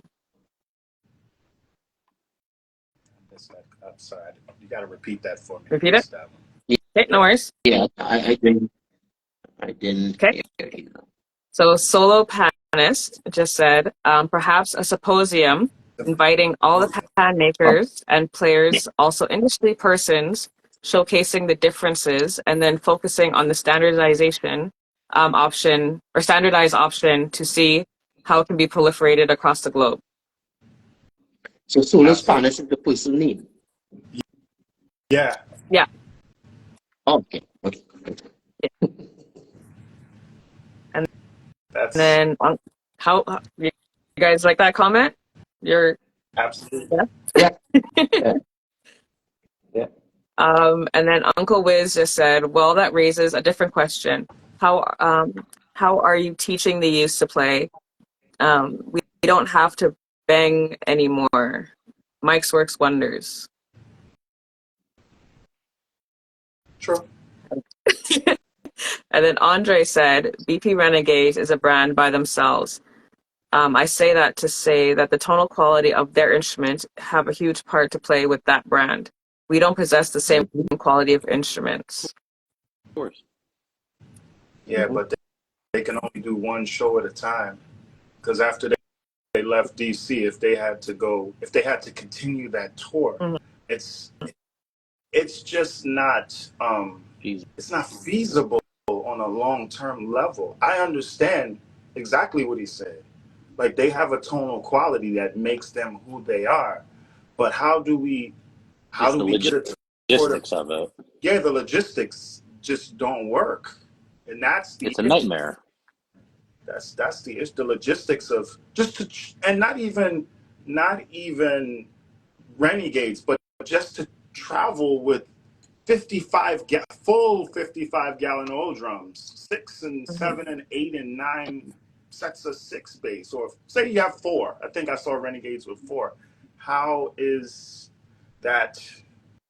How is that feasible and logistically? Because everybody, we love pan, but everybody doesn't love it. Like, the outside world is like, okay, we got all these drums. American They don't Airlines, understand the quality of it. yeah, Yeah. American The Airlines uniqueness of it. they don't care about that. Andre also said, USA to accommodate bands like Renegades, All Stars, and Despers. That should also be a part of the conversation. Absolutely, it is. So, I see everyone's brains just working here. That's the conversation. It's definitely it should be an ongoing conversation. I think you need to get some more voices on this. Yeah. There's Augusta. I think I'm seeing Augustus in the chat. There are a few persons, even because it goes beyond the bullet. When you think about it, it really goes into the conversation. The performer, the educator, for the educator has specific needs as well. You know, Mhm. the performer has specific needs as well. So Consumer. this is, yeah, There it is. yeah. And And they have to be together. I think I'm seeing it, even for the conversation about, because we talk about the pan press quality of song. I mean, there's conversations on that. Is that the best way? Okay, mass manufacturing. Mass manufacturing could be an illusion as well. Um, Printing pans and printing out pans in terms of just tuning, you know, will it be compromising on the quality of the pans now? Is it just to get pans out, or do you want? So there's so many factors, Quality of the you know, steel, where you get the quality steel of the from, the quality of the steel, build, the and quality of even build before the profile, steel, all of that. yes, the alloys in the steel. Let's go with that. Let's start. Okay, how much carbon should be in the steel? How much zinc? How much? Let's start there. Mhm. Mm. Yep. You know what? Do are we really using the best metal to make pans? Is chrome the best finish? You know, why not? You know, there's so many things that I think we need to get into from an Yeah. R&D perspective that could really 10x. You know, should we at this should we burn the pans after sinking? Some people do that. Yeah. I did I that mean, as well I before we. burn Yeah, after groove, but yeah, and then I do spot burning in my tuning, which not a lot of people do. correct. Correct. So there's so many things. Let's talk about standardized processes. Which then comes into that You know? open communication with other pan makers. Right. Yeah, I yeah. Right. mean, there's always, there's always that special sauce each pan maker brings to the table, but there's nothing wrong with exchanging ideas to find out Correct. Mhm. there. I know in my mind there is there is a path to the ultimate pan. So when Ellie would tell me his vision of what the ultimate pan was, it was an instrument you could play in an orchestral setting and barely lay into it, barely play it, and it just blooms ever so beautifully. And then that same instrument, you could put it in front line with, let's say, phase two. Mhm. Beat the living hell out of that instrument, and it doesn't distort or bark, it just gets louder. To get to that point, you have to get down to, like what Sherwin said earlier, the science of it. Mm-hmm. It's all in the Mm-hmm. build, the bowl profile, the type of steel, how you're approaching the burning process. Are you spot burning in your tuning? All of these things. How many overtones are you putting in every note? Is it just, fundamental first octave and harmonic, or are you putting like your higher overtones, second octave, second harmonic, and so on and so forth? The Right. more you the more you get into the scientific approach and you start to develop what's that master key for like a tenor, the bowl profile, like what is the right slope between the rim notes and the first shoulder into the middle ring and then the secondary shoulder going to the center. Where's that master key? Because once you find that, you should be able to pump them out quick, because then they'll tune Yeah. consistently. You'll get them out the door quicker. And then you get the tuners on board going, I really like how this is feeling. The steel's good, the preparation is good. It's Mhm. it's a domino effect. You start with the good quality steel and you just kind of go one after the other. Yeah. Just a question. Yeah. Ricardo said, with standardization, are we at risk of losing the nuances in tone from band to band, instrument to instrument? It's Okay. like Yep. it's. I think the tone's getting better. I mean, and I think Mitko versus Ryan. It's like Nike and Adidas. It's Yeah. just honestly Reebok. It's just a Because different brand brand. It's just is a yeah. brand. It's a different brand. Yeah. And I think Michael Kernahan who was from Tripoli from back in the day, he asked me this word standardization. It's a loaded word, and I told him, I said, I try to stay away from that word. I just want a standard layout, and that's why I really want to make sure that I'm clear. I want a standard layout. I'm Mm. not just the layout is all I'm asking for. I mean, you guys are, Ryan, you're an actual builder, so you can talk to that. I just Mm. want the same drum. So I don't, that for me, that's all I just want to be able to drop my hands and know that on my left at the bottom is a B flat and an A on the right. That's Right. all. That's all I want. I mean, as an educator, it can get annoying, if you're teaching steel band and you have to know every single layout in the orchestra, whether it's some unorthodox double guitar layout or double tenors or double seconds and all that. I can get that, but it's just one of those hurdles that I think is in the process of being corrected. It's just you have to wait for the age of those instruments to go, which Right. with the quality of how we're maintaining and producing pans, they're lasting 30, 40 plus years now. I'm gonna be in a rocking chair. That's what you're telling me. Hold on to 70. I can get you something at 70. Steelpan has a comment. That's what we need, more scientific research on manufacturing of the steel pan. Absolutely. Correct. Absolutely. There's so much science that really goes. So I remember telling this to a tuning client in Virginia Beach, and he happened to talk about it on Facebook, and he mentioned it. And I said, the one thing about pan making, in my opinion, is there's a fine line between art and science. Okay. Once you cross that line, you lose the other. So if I go full bore into the science aspect of it, I'm no longer going to have a pan. I'm going to have a steel instrument fabricated to sound like a steel pan because it's so pure in tone, or it has such an interesting organ-like sound that it's no longer got that natural overtone sound from like the skirt or from vibrating the neighboring notes and whatnot. And so there's a fine line between the two. I think there's a hybrid to find, to come right up on that line, but it takes time. That's why you have to have that broad understanding of different styles of pan making. There's an old saying, there's more than one way to skin a cat. And it's the same thing with pan, but we all have the same idea. We just have a slightly different approach on certain steps in the process, whether it's building or tuning. Arima Pauline just says, recently I heard an elite violin maker state that he makes a few violins per year. He stressed quality. Yeah. Stradivarius. Yeah. But there's some other maker out there that's making the one for the elementary school kids. So I mean, even for the elementary school kids, quality, it should be a quality instrument. I mean, that word as well could be interpreted, but quality is you're right. I mean, I heard some pans. I wouldn't even identify from where, but that's not quality. I've never been They a were fan the of like the elementary student school model ones. drum. Yeah, so quality Like with of the me, the student instrument, model drum. and also comes the quality of play, because you could have a quality pan and you play it really badly.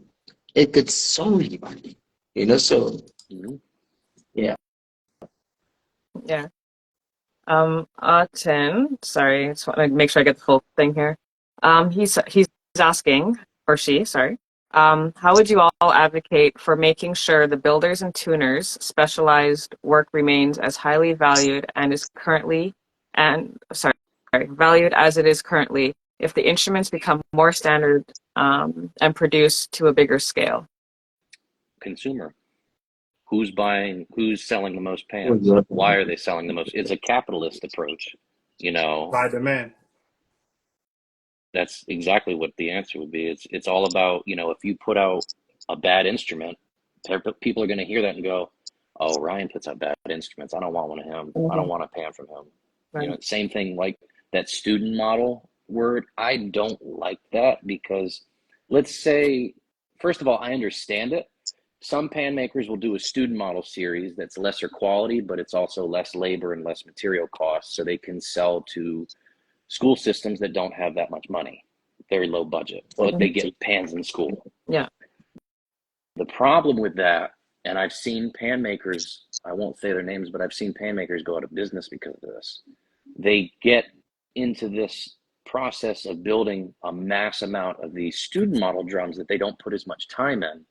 And then next thing you know, you see somebody's gigging with that student model drum with their name on it. And you go up there and you're listening to it and you're going, that pan's crap. That's him? I don't know.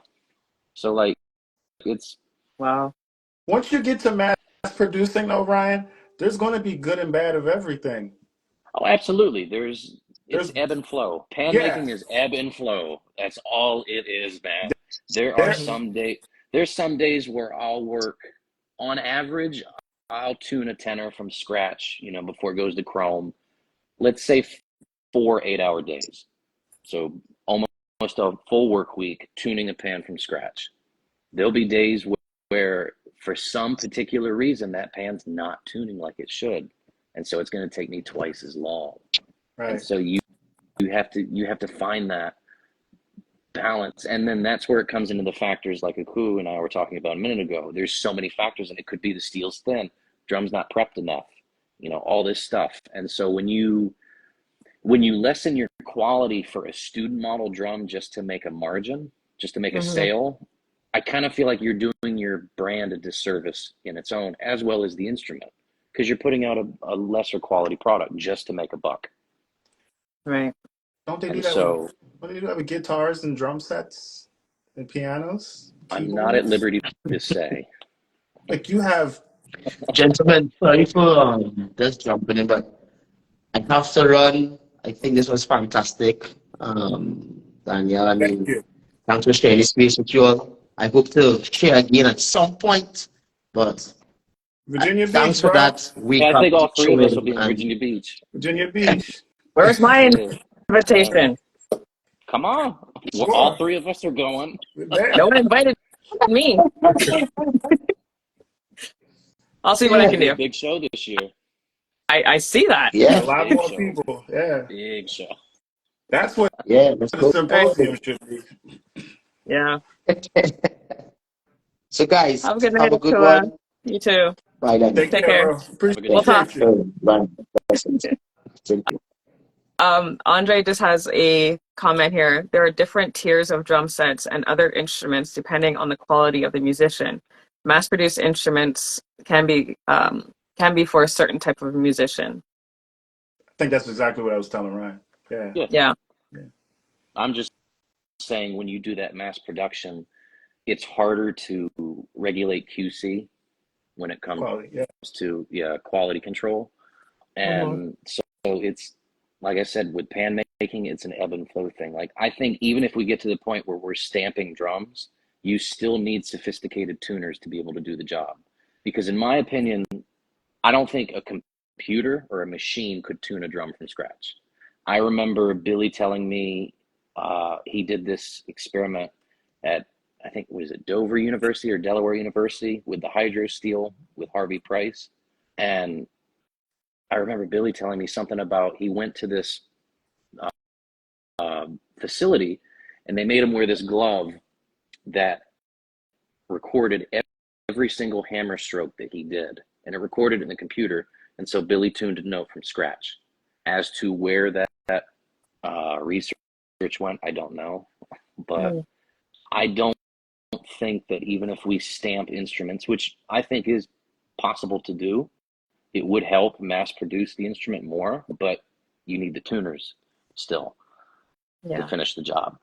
I mean, they do the same thing with cymbals at Zildjian. It Yeah, comes out of a yeah, press, and exactly. then there's like guys that it's Exactly. It's the same idea. they We do the just same need to thing. find that manufacturing gist of the operation, like finding a way to Get the layout. Let's get the layout. Once we have a layout, companies like Roland and LP and Cord, they want a layout that's the same so they can sell it. So once we have a Absolutely. layout, then R&D, quality control, all of that stuff is, do we want to sell 5 pans a year or 5 million pans a year? Well, for You're just gonna make Ryan it for to where I himself, can't. that is probably good. Not, You're talking not like just Ryan. I can never have a vacation. It won't be just Ryan. If we're selling if we're selling 5 million pans a year, it's not just Ryan. It's Right, everybody's. There's gonna be Yeah. kids all over the world making pans. right. I just want to lay out. Just let me drop my hands and know that I'm playing the same thing anywhere I go. Mhm. Because we for, and I can speak freely, Elite Pan Consortium, we're, I mean, there are a couple of people bringing their own instruments, but we're using instruments from, up there. I can't really talk to say who, but Yeah. each player, I'm praying to God that even though I have some of the best pan players in the world in this band who can switch, why do they have to why do they have to do that? Right. We I just mean, need one layout. it comes down to player preference. It's like you like playing your double seconds. Hmm. Andre likes playing his Gus double seconds, so on and so forth. So I mean, if it's a band, then I could see your argument towards, a band should be able to travel from New York to Virginia Beach and play a local steel orchestra's pans, no problem, Mhm. without having to take an extra hour to learn the new sticking for whatever To do long different math. layout. Yeah. Yeah. Division for 10 minutes before that. And I shot a video for you after you tuned my pan, and you have an amazing drum, but it's a little different than the one that I play. So I have to think, and Yeah. I hate, it's like I don't want to have to think every time I Right. put my hands on this keyboard. I know what shapes to play to get the sounds that I want to get it. Stevie Wonder is blind and does the same thing. You can imagine if he had to switch to find his G sharp all the time, somebody is fired. We don't have time to, and that's my thing. In this world that we're in now, we don't have time to be worrying about stuff like that. You got to cut Hmm. the gig. And Yeah. I'm speaking from, and I'm sure Andre can say the same thing. I'm sure any other professional pan player can say the same thing. You don't have time to be fiddling. Money talks. You don't have You time know? to be fiddling. You gotta. Somebody said allegedly blind. Oh my gosh, that's so I saw foul. that. I wanted you to I wanted you to keep talking. I didn't want to So address it. foul. But yeah, we don't have That's the good. time to be fiddling. You know, Boogsy is superhuman because he can do all of that stuff, but he doesn't have to. Why does he have to do it? Oscar Peterson didn't have to, and he's one of the greatest piano players ever. He just sat down and played anyway. Hmm. That's all. I mean, you guys can be scientists and work on all the rest of the stuff. I just want to lay out. I mean, That's it's my like I argument. told you, man. Pan makers, we run off of that capitalist mindset. What layout sells the most? That's what I'm going to sell. I'm So y'all all not. agree on that and make it so. Yeah, it just comes. It's like I said. It comes down to these older layouts or unorthodox layouts that you spoke of earlier. So They'll eventually fade away. Now, for the current pan makers, I'm not going to name names, but the current pan makers that will make layouts that are similar but have little differences, I can't speak on their behalf. That could be purely on their opinion of this note sounds better here.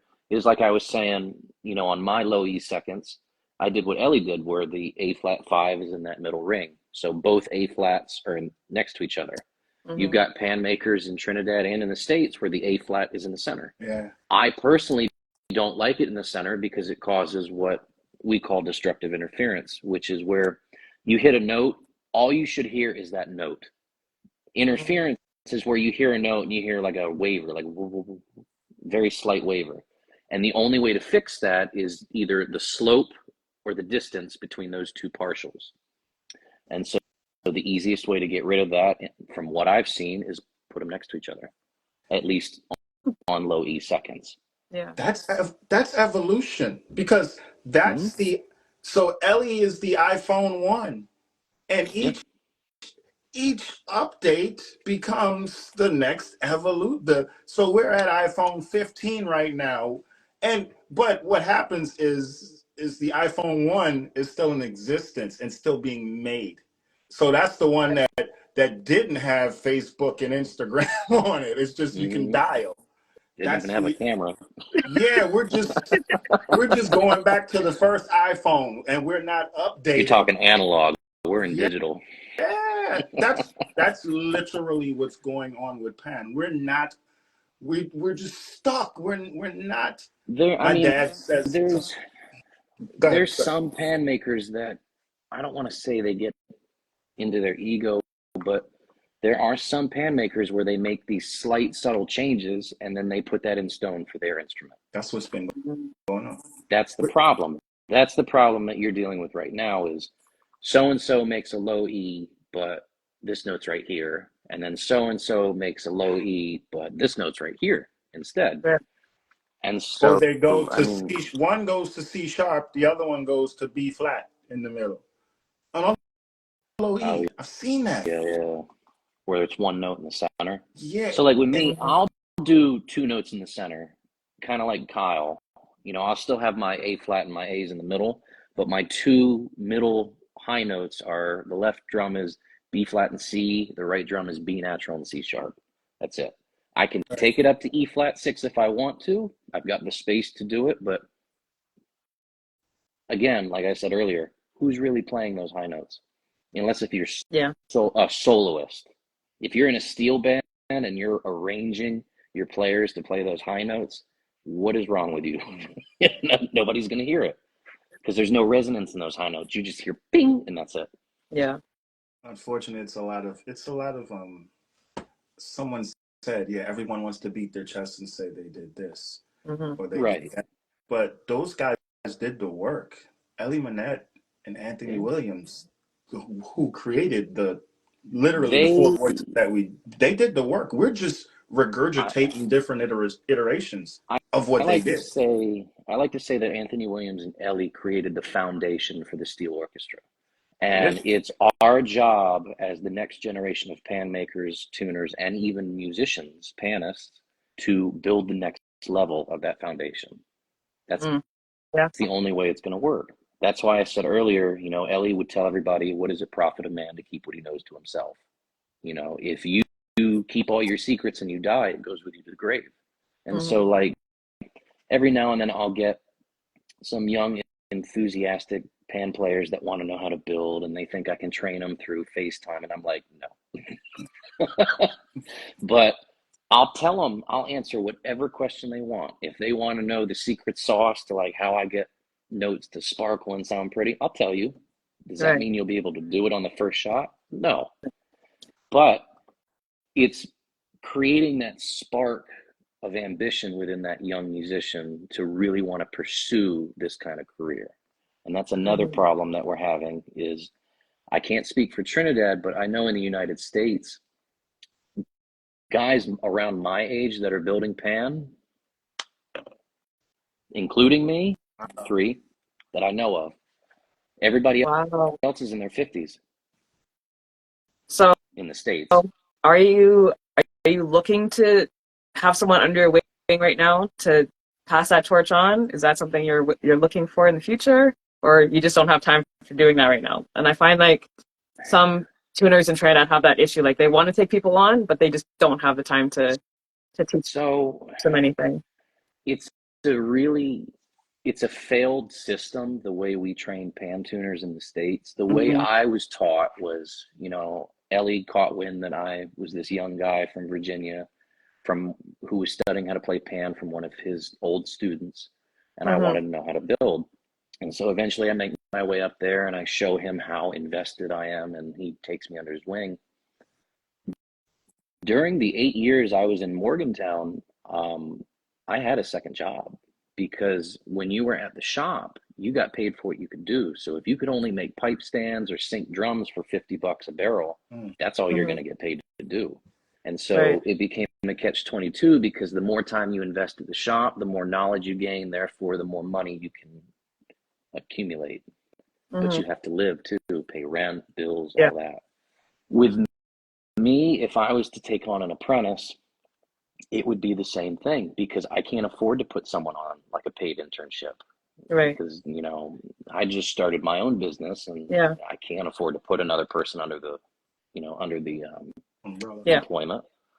And so it's that, I think that's one of the biggest issues with trying to train the next generation of pan makers is you have the interest is out there, but I found the first thing that turns people away is when they find out how much labor actually it takes to make them.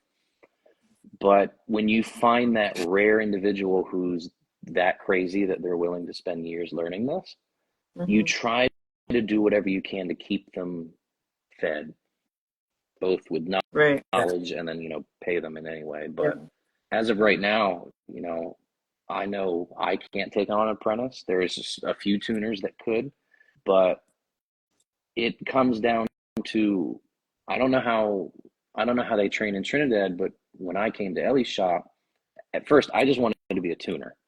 Okay. But he told me you have to learn to build the drum before you tune it.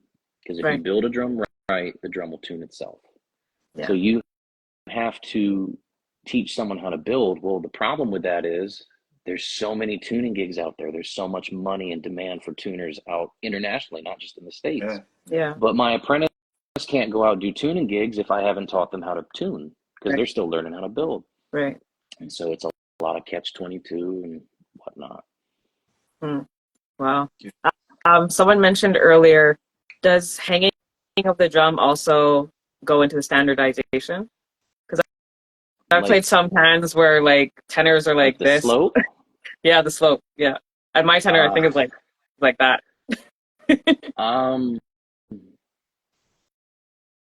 I've never really dabbled with like different slopes of how to hang the drum. I know I'm not a fan when a tenor is flat. I don't like that. I hate hurts my back. Yeah. But I also don't like a fan that's like tilted too forward. Mine's like that. It's got to be kind of like in the middle. Yeah. I don't know if that's needed to be talked about for standardization. That's just personal. That's an easy correction. That's me telling you measure from here to here on the seam on each side and drill the holes. That's all that is. Yeah. I would say the standardization talk needs to be more about the note layouts, like Sherwin's talking about. Yeah. That and quality of the instrument overall. I think those two things are definitely those two things are. It's getting there. I mean, it's just going to take time. I know it's a lot of people in here, Danielle. Pull somebody up in. I'm trying, but everyone's scared. Oh man. There was Manish from Japan that was on here earlier, and I was trying to get him back on, but I think he disappeared. Yeah. Vance just said, with such a lack of tuners and builders in the States, one major challenge is getting Trinidadian builders here to teach and do workshops. We need to develop more educational spaces in both TNT and in US. I agree 100%. Yeah. Because the question is funding. Who's going to fund that workshop and bringing a tuner from Trinidad in, or vice versa, bringing me to Trinidad or anybody else from the States down to Trinidad to do the same thing. Does Manette still do the workshop? Does Manette still do? Is that still happening? I heard rumors that it was going to come back in 2024, but we're now in March and there's no word of it. So I'm not involved with that side of it. Manette Instruments was never fully involved with Ellie Manette's Festival of Steel. That was kind of its own entity. The only connection we really had was we did the building workshop there. So Keith Moon would do the building workshop, and then we had Ellie. Right. Yeah. And before the Festival of Steel, it was just regular in Morgantown. So in the 90s, that was a workshop. It's Ellie, Kathy George, Emily. Who else was there? Darren Dyke, Robbie Chandler. and it's literally, I mean, Marilyn Hendricks, all of them. yeah, Coil. It was literally maybe two, three It hundred, was 200 people, and you're yeah, there for like a 4 week. days, a week, and Wow. every morning it's like class. It's You know, pan you wake up. boot camp. That's what it is, Yeah, or what? myself and Sean, I'm 15 years old, and you're waking up, and Alan Coyle is there, and he's showing you how to sink a drum at 9 a.m. in the morning in the mountains of West Virginia. Yep. But I just didn't last. Hot fumes of I was like, Ray, when we gonna learn some music? So I went to that class maybe twice, and then I was like, this isn't for me. Like a hammer, just sinking a drum. I just realized, unbeknownst that I should have probably paid attention because I'd be You could be tuning your own pen right now. yeah. I never I never helped Keith with the building workshop, but I would be in the shop, just doing production work. So I would watch all the participants, and I think during my time there, the maximum we would take is either 5 or 6 people for the workshop, because it's Keith overlooking 5 or 6 people. And Right. day one would be, and they would build a single second. So like old school layout of a single double second. And Keith would tune at the end, so it would sound like an old school pan. It wouldn't sound like a modern drum like we have now. Mm.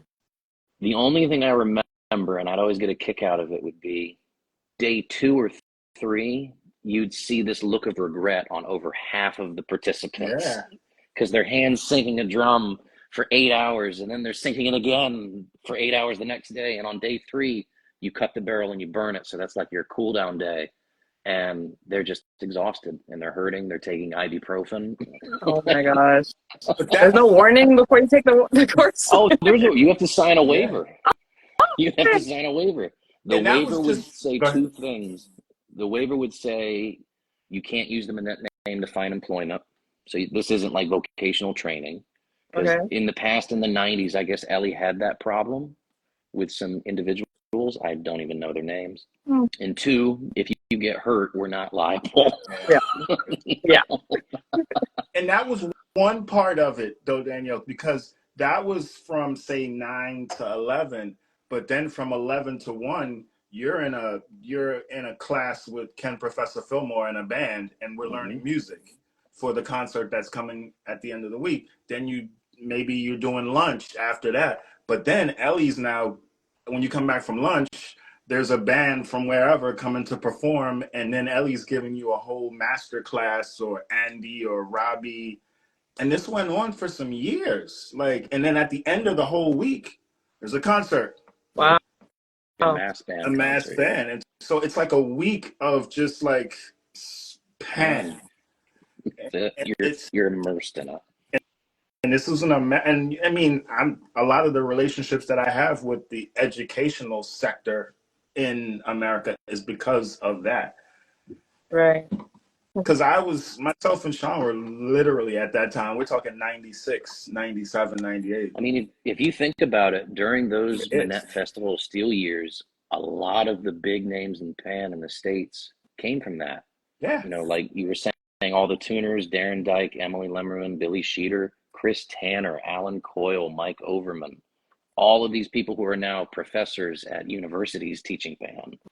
And They had all just came from that little town in West Virginia. and it was some of their first times even seeing, like they might have gotten pans at their school, and they were a band teacher, and they came to this workshop to learn. Yeah. And that's how it's been going on for years, Danielle. When I tell you there's some of these players, I've been playing since 86. There's some players in America that have been playing just as long as I have. Been playing just as long and longer. And I think sometimes the community doesn't understand and know that. Like Andy Narell didn't just come out of nowhere. Yeah. Him and his brother Jeff have been playing for years in America. Yeah, it's been going on. We've just been oblivious. There's videos of Andy as a kid playing in the Steel Bandits on the Ed Sullivan Show on 10 YouTube. years old. Yeah. Yeah, Wow. And I Oh, saw that video and I had no clue who it's that Andy. was. that's Andy. Yeah, it's been Wow. going on. Been going on. Been going on. Desi has a comment, and I 100% agree. There's no tuners here in Western Canada, and it's annoying to fly someone in from Trinidad all the time. It's annoying. That's what you do for your band? It's tough. Yeah. Just fly Ryan in from I was Virginia. gonna say there's tuners in Cali too. Yeah, but see, we did not know this. Okay. Yeah, we Therein did lies not the know other this. problem. Yeah. Information. Well, Nesby now has a page that lists, and I think just about every major reputable pan maker in the world, if Okay. not in the United States. Okay, cool. Because I know they had one for bands. I think it's They probably the have same one for website. band too, Yeah, but I yeah, saw there's that a one. directory of pan makers as well. I don't know if it's, I mean, there's some, like Augustus is on there. I think Mitko's on Okay. there. Um, I don't know if there's any in Europe other than Darren Dyke because he's out in Belgium. Right. Yeah. Because as you know, Augustus tunes my band, and he tunes my band as well. So whenever he's here, I ask all the bands in Western Canada. I'm like, "Hey, do you need your bands tuned? We Because we have like that. Augustus." Yeah, We like yeah. that. So I'm trying to get Augustus. I know you're watching, Augustus. I need to know your dates so I can I can get all the bands together. Tell Gus to come up. Tell Gus to come talk. Because But yeah, and everyone's input is valuable. yeah, And Absolutely. I said it to everyone that responded to my post. You know, I might I might have I think me and Carrie Codrington we went on for like a good 3 hours.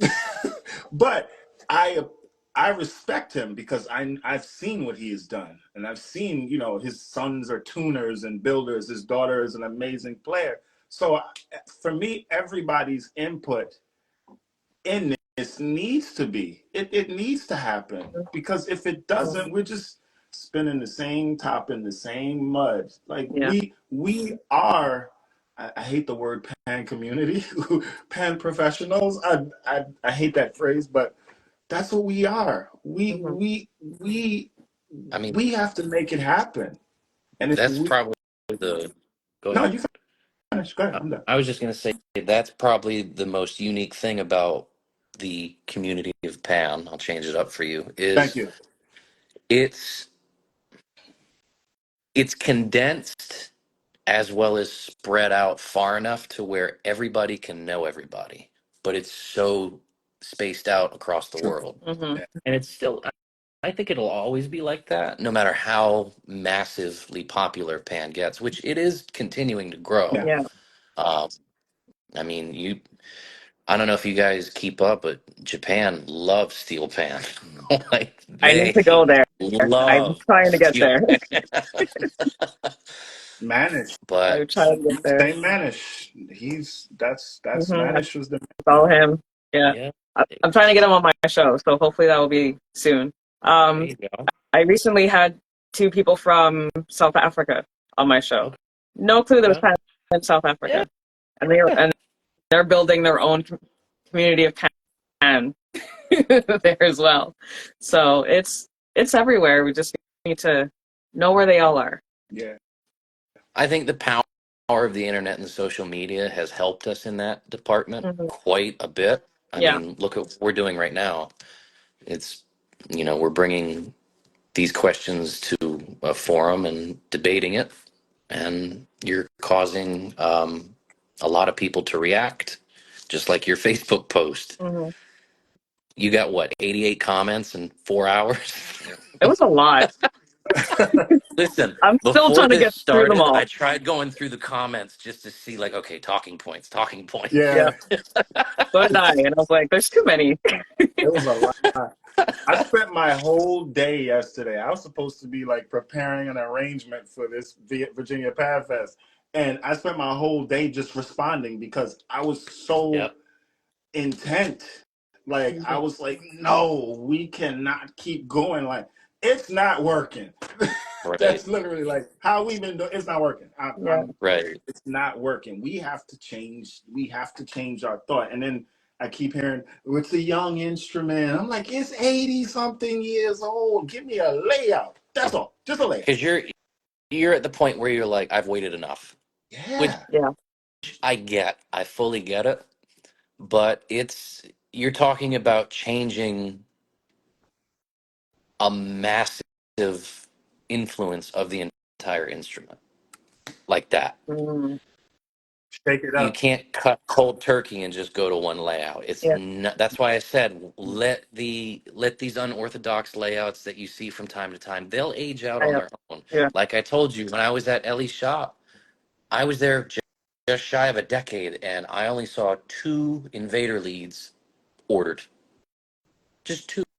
I Mm-hmm. don't even remember the names of the people. You think I would for, just 2 orders, but Yeah. it's just one of those things. We're going to keep selling that layout because it's a historical thing, but that's why I said these layouts, keep them as a historical, we can offer this to you, but this is not the set standard for the steel orchestra. Mm-hmm. That's what, like if somebody wanted to order a 16-piece band from me, Right. and they were asking about all the different voices, and I would tell them, well, you're going to need, let's say, 5 or 6 tenors, 2 to 3 double tenors, 4 double seconds, going down the line. And if they ask me about the Invader, I'll tell them what the Invader background is. But what'll Nice. happen? Yo, what's good, Duvone? What's Yo, up, man, what's bro? up? I'm good, man. I'm good. I'm good. I'm good. But Just I finished. won't. I saw your comment and I was like, invite. Man, I'm blessed to be in your program tonight. These 2 generals in the game, they're really, really a handful to deal with. But the topic that you're talking about tonight is really food for thought to the point where I'm living in Trinidad and Tobago. I'm living in the Mecca where this thing is concerned. And the blatant true fact about this thing is that Trinidad and Tobago does not want change. We don't want to see change. We all believe in that steel pan is always about panorama and panorama and panorama, full stop. And the things that I have seen globally in my travels in and out of Trinidad and Tobago is so overwhelming that brothers like Sherwin Thwaites and a boy on the other hand doing great work outside that Trinidad and Tobago doesn't have an idea what happens outside with this God-given gift that we have been given, steel pan. We don't want to believe and accept change. And there's so much great things that could happen from this instrument if we all come together, unite, bring our ideas and thoughts together. As Sherwin say, people tend to say it's a young instrument. Man, it's about 90 plus years. Invaders is 90 years, man.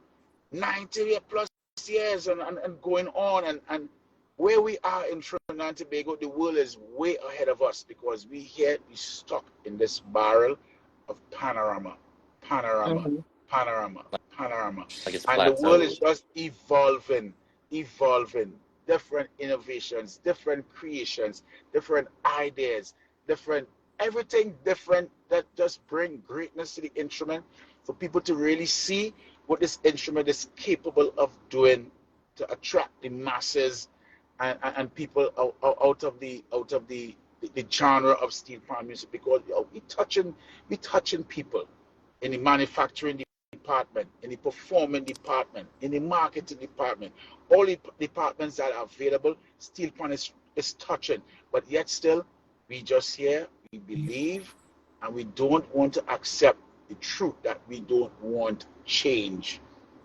Believe Mm-hmm. You think? but we still live in a country where we claim to say the instrument is our national instrument, but yet still we have over 500 schools in the school system in Trinidad and Tobago, and the instrument of choice to teach a boy and a girl music in Trinidad and Tobago, it's a recorder. Wow. Yeah. Wow. Still, up to today, we have universities, we have conservatories in Trinidad and Tobago today that teach students the know-how about being a musician through the instrument, but yet still the instrument is not in the schools. So the graduates that come out of the universities in Trinidad and Tobago don't have a place to go to teach the craft, to manifest the craft, to give the gift back. And it's just so depressing to the point where we don't really harness what we have as a gift here to spread arranging, pan manufacturing, pan tuning. I was blown away when I was in Morgantown and being in the academy of the late Dr. Great Ellie Manette, to see people learn the art and craft of making steel pan from the word go, from the word scratch. And my boy on the other end, he was there just doing his thing, lecturing, mentoring, educating, and putting people in the mindset that there's so much things to be done. If you want a pan, PC version, you could get it. If you want a pan in the Apple Mac department, you could get it. And that's what I'm saying. And the thing blowing up, you know, Sherwin doing things now to the point that we're using technology that is it is out at our fingertips right now, and everybody using technology to the point where you could see a steel band playing and embracing what the instrument is doing on a football field, playing alongside a drum line, playing alongside these great artists and stuff like that. And we just stuck here in Trinidad and Tobago for panorama. Food for thought. If the government of Trinidad and Tobago does not pump money into NCC to filter down to Pan Trinbago to fund Panorama, do you feel there will be a Panorama in Trinidad? No. If there's no Panorama in Trinidad and Tobago, what will we turn to? It's 12 months in a year. Only 2 months in a year we get full love and respect for this instrument. Only around Panorama time. January, February, sometime even March, and April, May, June, July, nothing happens. Forgotten. Yeah. It's a forgotten entity. So we have to try to come together to build a movement together, to try to embrace the change that is around. Move with the change, move with the time, embrace technology, embrace the greatness that this instrument could bring towards the community, towards the fraternity, and spread it globally, because Japan running with it, London running with it, West Virginia running with it. I supposed to be in Virginia Beach doing a wicked concert coming up with my boy Sherwin Thwaites, along with the consortium Steelpan brothers like Andrew White and who are the brothers again? Kareem Quent. I was watching a video just recently with Kareem Thompson doing a little thing with 50 cents. And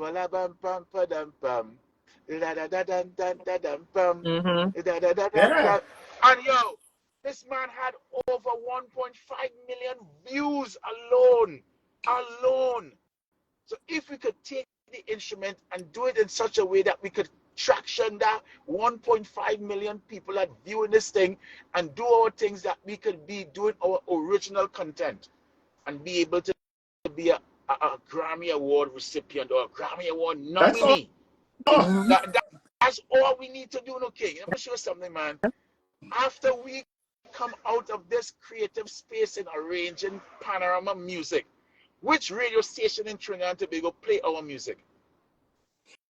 None. Nobody plays our music afterwards, because as Ash Wednesday morning reach, we go back to Jamaica, we go back to hip hop, we go back to everything else but our culture, man. We problem is that we don't love change, we don't love to embrace change. And again, I could talk on your program all night, but I don't want to take that rest. But Ryan, you're looking nice, man. Appreciate you, man. When you're bored, you're going nice, you know, when you're bored. That's So it. when you fly the thread, and to the host of the program, you're doing a beautiful job, man. You're doing an immaculate job, man. You're doing a great job. But to my brothers and sisters in the Steelpan fraternity, it's time for us to smell the coffee. Time is moving away from us fast. It's moving away from us very, very fast, that we may not even get time to catch up with what is taking place. in the steel pan world. It's Mm-hmm. growing, it's moving, it's getting very, very, very difficult to catch up with what is happening outside of Trinidad and Tobago. I'm very, very sorry for what we here in Trinidad is doing, and it's it, it it has to have a voice. And Duvone Stewart and the brothers here, the Sion Gomez, Carrie Cudgington, Keisha Cudgington, we had to come together and try to inflict that change from here, because Sherwin and Ryan as a tuner, Sherwin as an arranger, they see us as the maker. They see us as the mother of the instrument. Mm-hmm. And if we are not doing things to make them feel justified, knowing that, yes, we could take a page out of our mother's book and enhance it and blow it up, we could get somewhere. But we're not doing that because panorama music is just... It's a gig. Yeah. Temporary. It's a Yeah. gig. Yeah. It's a gig. As my boy Andrew White said, it's a gig. It's really and really truly a gig, One gig. Yeah. One dude. One gig. And there are some brothers that making some nice pans in Trinidad and Tobago by the name of Augustus Peters and Mario Joseph, and these brothers, Juma Simmons, making nice pans. Absolutely. But where do they go from here? That's what I'm saying. Up to we're in 2024 and the instrument is not standardized. Stevie Wonder could leave Chicago, where he live in, and fly to Japan and do a concert in Tokyo with Blue Notes. He do how to move with the piano. But every time we move and go from point A to point B, we had to carry with tool. We had to carry this and carry this and carry that. We must be able to go to a different venue and just walk up to the stage, see a pan that is standardized, because the piano is standardized. Come on. I don't know what I'm talking about, but we've been talking for hours about this. You're gonna have to rewind and go back to the beginning. That's what's but man, frustration. we have a lot of things to put in place here in Trinidad and Tobago where this instrument is concerned. But That's what I'm Duvone, saying. it Yes, can't sir. wait. What I We can't wait. spoke to Akua about earlier is we've been waiting for, because he said All Stars don't want to change their pan. I'm at the age now, I can't wait for All Stars. Can't wait for All Stars. No, I have to. We gotta change. And All Stars gotta catch up, or they stay with what they stay with, which is fine.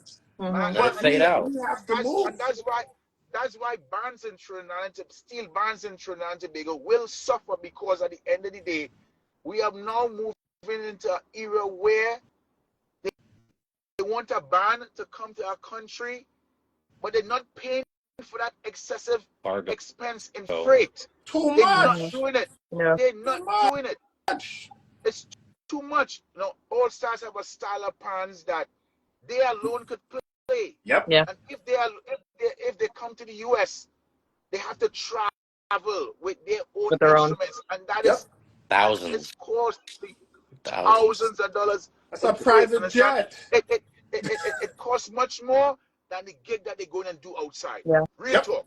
Yep. It costs too much, because we need to come together, and we're supposed to form an international steel pan tuners guild to come together to initiate what is the fundamental instrument from tenor, double second, double tenor, guitar, 3-pan, 4-pan, bass, which is standardized and fundamental, so a band could move from point A to point B, from country to country, without moving with their own instruments, and let's go to a different country with pans that is already there, that we could set them and start to play.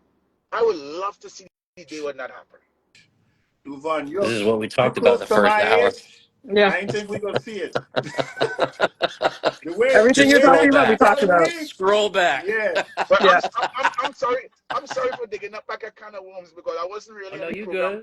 Good. No, you're good. You're good. Nah. I saw it, but these things bother me. It bothered me to the point that when I travel and I see things happening on the positive vibration outside of Trinidad and Tobago, I take a step back and ask myself the question: why can't our people in Trinidad and Tobago see what is taking place outside?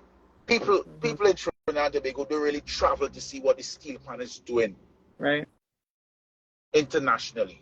You know, I Do they even believe care? people don't even know about Ryan. People don't even It's know about there. Ryan. People don't even know about Sherwin, and they're there. They're right there. People don't even know about Jonathan Scale. People don't know about Victor Provos. People don't know about Laurel Lalsangi. People don't know about these brothers that out there that thriving and doing things, man. Mm-hmm. We flying the same flag. The We same flag flying the same we flag. flying. The same flag we flying, man. We just had a Miss World competition in India. Ask that individual, the woman. I ain't coming down on the woman, but come on. Every boy and girl in Trinidad and Tobago supposed to have a knowledge about the instrument. Mm-hmm. Ask them about the history of the instrument. Who is Sterling Betancourt? Who is this one? Who is that? They can't tell you. They quicker know who is Mark Myrie. They quicker tell you who is Moses Davis. They quicker tell you who is Curtis Jackson. They quicker tell you who is the international acts and artists by the real name. But knowing us here in Trinidad and Tobago, we come like an empty pack of fruit drink, man. Sad. It's sad. When I tell you it's sad here, it's real sad. Real sad. But I want to say congratulations to my boy Ryan for doing what you're doing in Morgantown and West Virginia. Thank To you, my boy sir. Sherwin out in Washington, D.C. You're doing your thing from your heart and you're loving up the culture. You're loving up. Big up to your pops who have a wealth of history and a wealth of knowledge that people in Trinidad and Tobago don't even know. Imagine we don't even have a museum here in Trinidad and Tobago where we could go in and have hands-down information of who is Leon Smoot Edwards, who was Dr. Jet Samaru. We don't Mm-hmm. have that kind of knowledge. We don't have that kind of space here to Yeah. educate people in that scope. You know, who is Lincoln Noel? Who was Spree Simon? The first steel band to travel out. We don't have that kind of education level here in Trinidad. All we study here in Trinidad and Tobago is Panorama. Panorama. Mm-hmm. Full stop. Yeah. And you know, Duvone, Panorama is 0.1%. 0.1. This Much. Liver. and the whole world big. And Yeah. but what you're saying is right. But in America here now, because I always say it, and it's probably an unpopular opinion. People might cuss me for saying it, but there are Trinidadians that have left Trinidad and come here, right? And mentally, they're still in Trinidad. Trinidad. That The makes mindset sense. thing. The So, mindset never changed. The so it's the mindset never same changed. mindset. It's Mm-hmm. the same The same panyard. mindset never changed. It's Come on. it's I've the seen it. same corn soup man outside the yard. Instead of you make a restaurant and bring the corn soup man Speak. inside the panyard. Speak it, King. Speak It's it, King. Speak the it, same, King. and Speak I it. get it. Who doesn't like to be in a steel band for Juve morning? There's a place, but you're in America or in Europe or in Yeah. Japan. Like we have to. We can't just be. And then everybody looks to Trinidad for. We look to Trinidad for a certain level of. Well, what they're doing in Trinidad, if that's what they're doing, that's what we have to do here. Mm-hmm. That's the mindset of a lot. And I am not that. I'm sorry. So that's Sorry, why man. I'm like, I can't wait for All Stars or Renegades or whoever to change their style of instrument for me to ask for a layout. Just give me a layout. That's the Yeah. same. So then Yamaha can say, hey, we want to make pan by the millions because we have research and development, scientists, and marketing dollars. So therefore, Ryan has a job. Well, Therefore, vacation Augustus though. working for Vacation. Roland or Quag or LP or Remo. Like we not thinking. Man, check Rod, man. Check Rod. He was once a friend of a guy, or still a friend of a guy called Darren Dyke. Of course, Hmm. Darren We all know Dyke was Darren. of making Darren Dyke was course, making pans with Ellie Manette. yes, Darren Dyke don't make pans no more. He make the hungs now. yeah, Mm-hmm. The hungs is a big money. The hungs, he's based in yeah. Belgium. And the I know. hungs, You is guys know big. why the And hand pan is so popular? Like in a Because it's why? nutshell, small. there's no. No. It's tuned to a scale, so there's no wrong note. That's why non-musicians, when they find the hand pan, they can play whatever they want. There's no wrong note. Full stop. Full stop. Got you. Then I don't They, know if they No, make fully chromatic hand Daniel, pans, but I know the majority of them have some type of scale, so there's no wrong note. but they Wow. figured none. it out fast. Like And they less than figure the thing out 20 so quick. years. This is Less than 20 my years. fear. My fear with that hand pan, I've had people in the past ask me to tune them. In regards to advancing my financial Yeah. career or like, my income, Dollar. it's ignorant of me not to take it on. However, just like Duvone just said, Darren isn't the only pan tuner who started and it consumed them. Now they're not panking pan anymore. It's just hand pans. Hand Kyle pans Cox, alone. Kyle Cox, who was Pantheon Steel, Yeah. he used to make pans with I think Alan Coyle. Then he went did the hand pan thing and was on like a 20-year waiting list, like lottery. I Mhm. remember at one point to get a hand pan from him, it was like you can either pay $100 and go into a lottery, or tell me how much you're willing to pay to get one like ASAP. Full Ryan, stop. how old are Full you? stop. 30. Yeah, He's me a and baby. Duvon, nearly 50. We ain't waiting no more. It's We ain't like waiting for that no I more, have man. 2 No kids, more. bro. Darren is my age. He got you. We gotta get to it now. I am Yeah. only one Yeah. man. All right.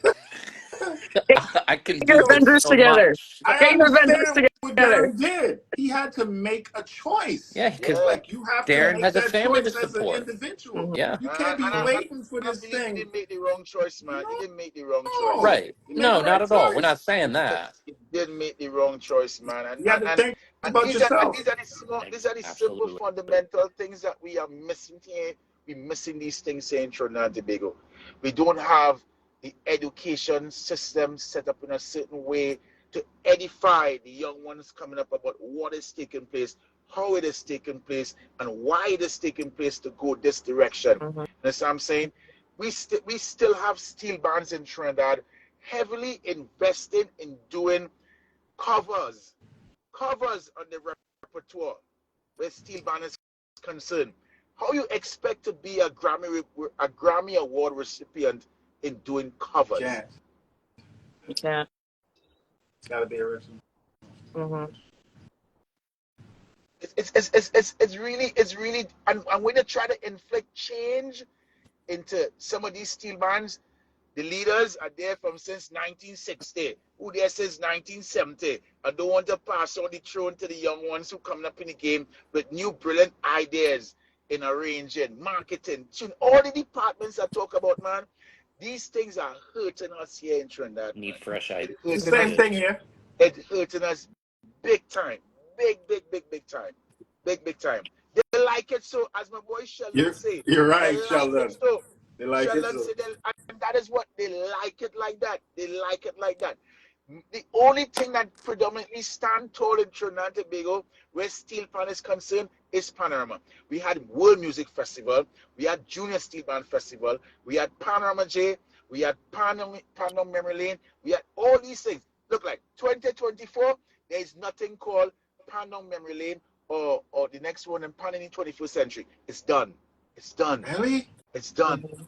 Oh. It's done. Everything is going down the drain, down the East Rye River, out to the Gulf of Paria, going down Venezuela and Guyana, down in South America. And Panorama alone will stand tall until the government say, yeah, what? We can't give you no money for Carnival That. 2020 so on.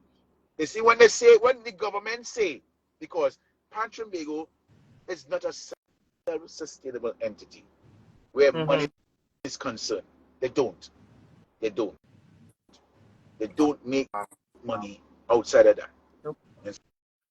So if the government say we're not giving all any money to host Panorama for 2020 something, no steel band, no entity is going to come on board to make sure that Panorama becomes something of a continuation. because World Steelpan Festival did it, Panorama J did it, and everything dissolved like a candle in the wind. Yeah. That is why we supposed to embrace the change, accept the change, and move with the times. You realize Andy Norrell don't make no noise and talk about these things?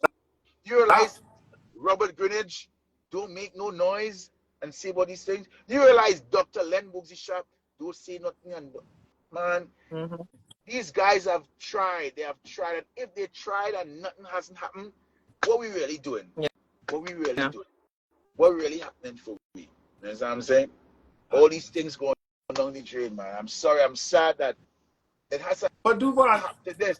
Sir, tell me something. tell me. So last year was the decree, World Pan Day, August 11th. What? Because I questioned it, right? What did that really do? Nothing. Because was there a $5 million research check, like here's for research and development, or is it just so we could jump up and say World Pan Day? Tell me. Yep. Bro, to tell you the honest truth, when it happened on the 11th of August 2023, I was in the UK and I saw over 40,000 people in the Woodford Square in Port of Spain listening to 9-10 steel bands. And when that day eclipsed onto the 12th, the 13th, the 14th, and the 15th of August, coming right up to today, nothing has happened for continuation in harnessing that day for the value and what it meant to Steelpan. Nothing. I'm still looking. Yeah. What does it mean? Nothing. That's what I'm saying. It means nothing. It's just We today. could just Just like It's just up. a day. just today. Just like there's French Friday, same thing. It's just a normal day. So come Like Flag Day. 2024, they go hold a big, again, government, go hold a big thing in the Woodford Square, invite 8 or 10 bands. They have a nice time in the Woodford Square for free. Same thing here by the embassy.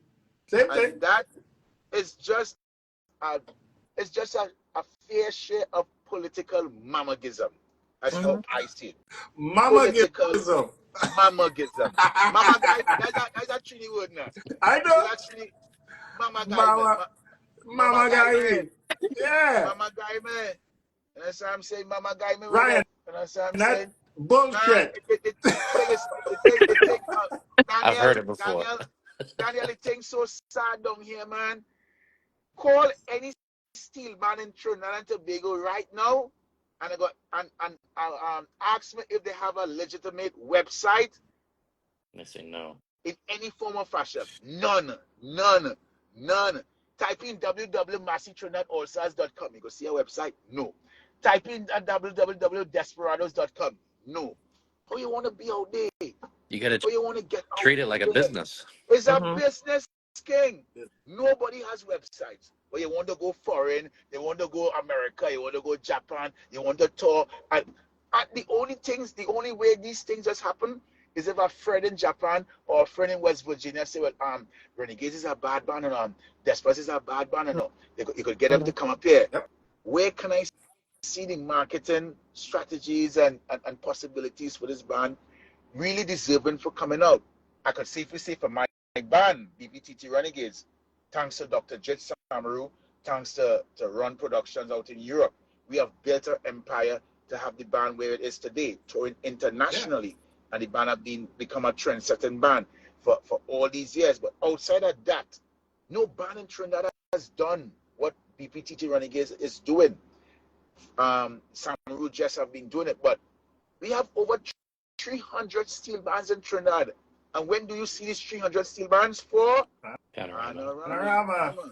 And that's it. For the one gig. That one gig. It's just like the tuners. You see them one time a year. Somebody asking a question. Then we go back into our caves. Yes. You want to read that, Duvone? Are we still waiting on Parliament to declare Pan as our national instrument That is so long overdue. Man, yo, let me show you something. If they want this thing to happen, it will have happened They long would have time. done it. Because if they wanted a roundabout to build down in Diego Martin, they went to the parliament, cleared, roundabout built. If they wanted the buildings of the Twin Towers to build in Port of Spain, they went to parliament, they built it. It's all about action. If they wanted PAN to become the national instrument, they will go to the parliament, do it, and done. Dusted.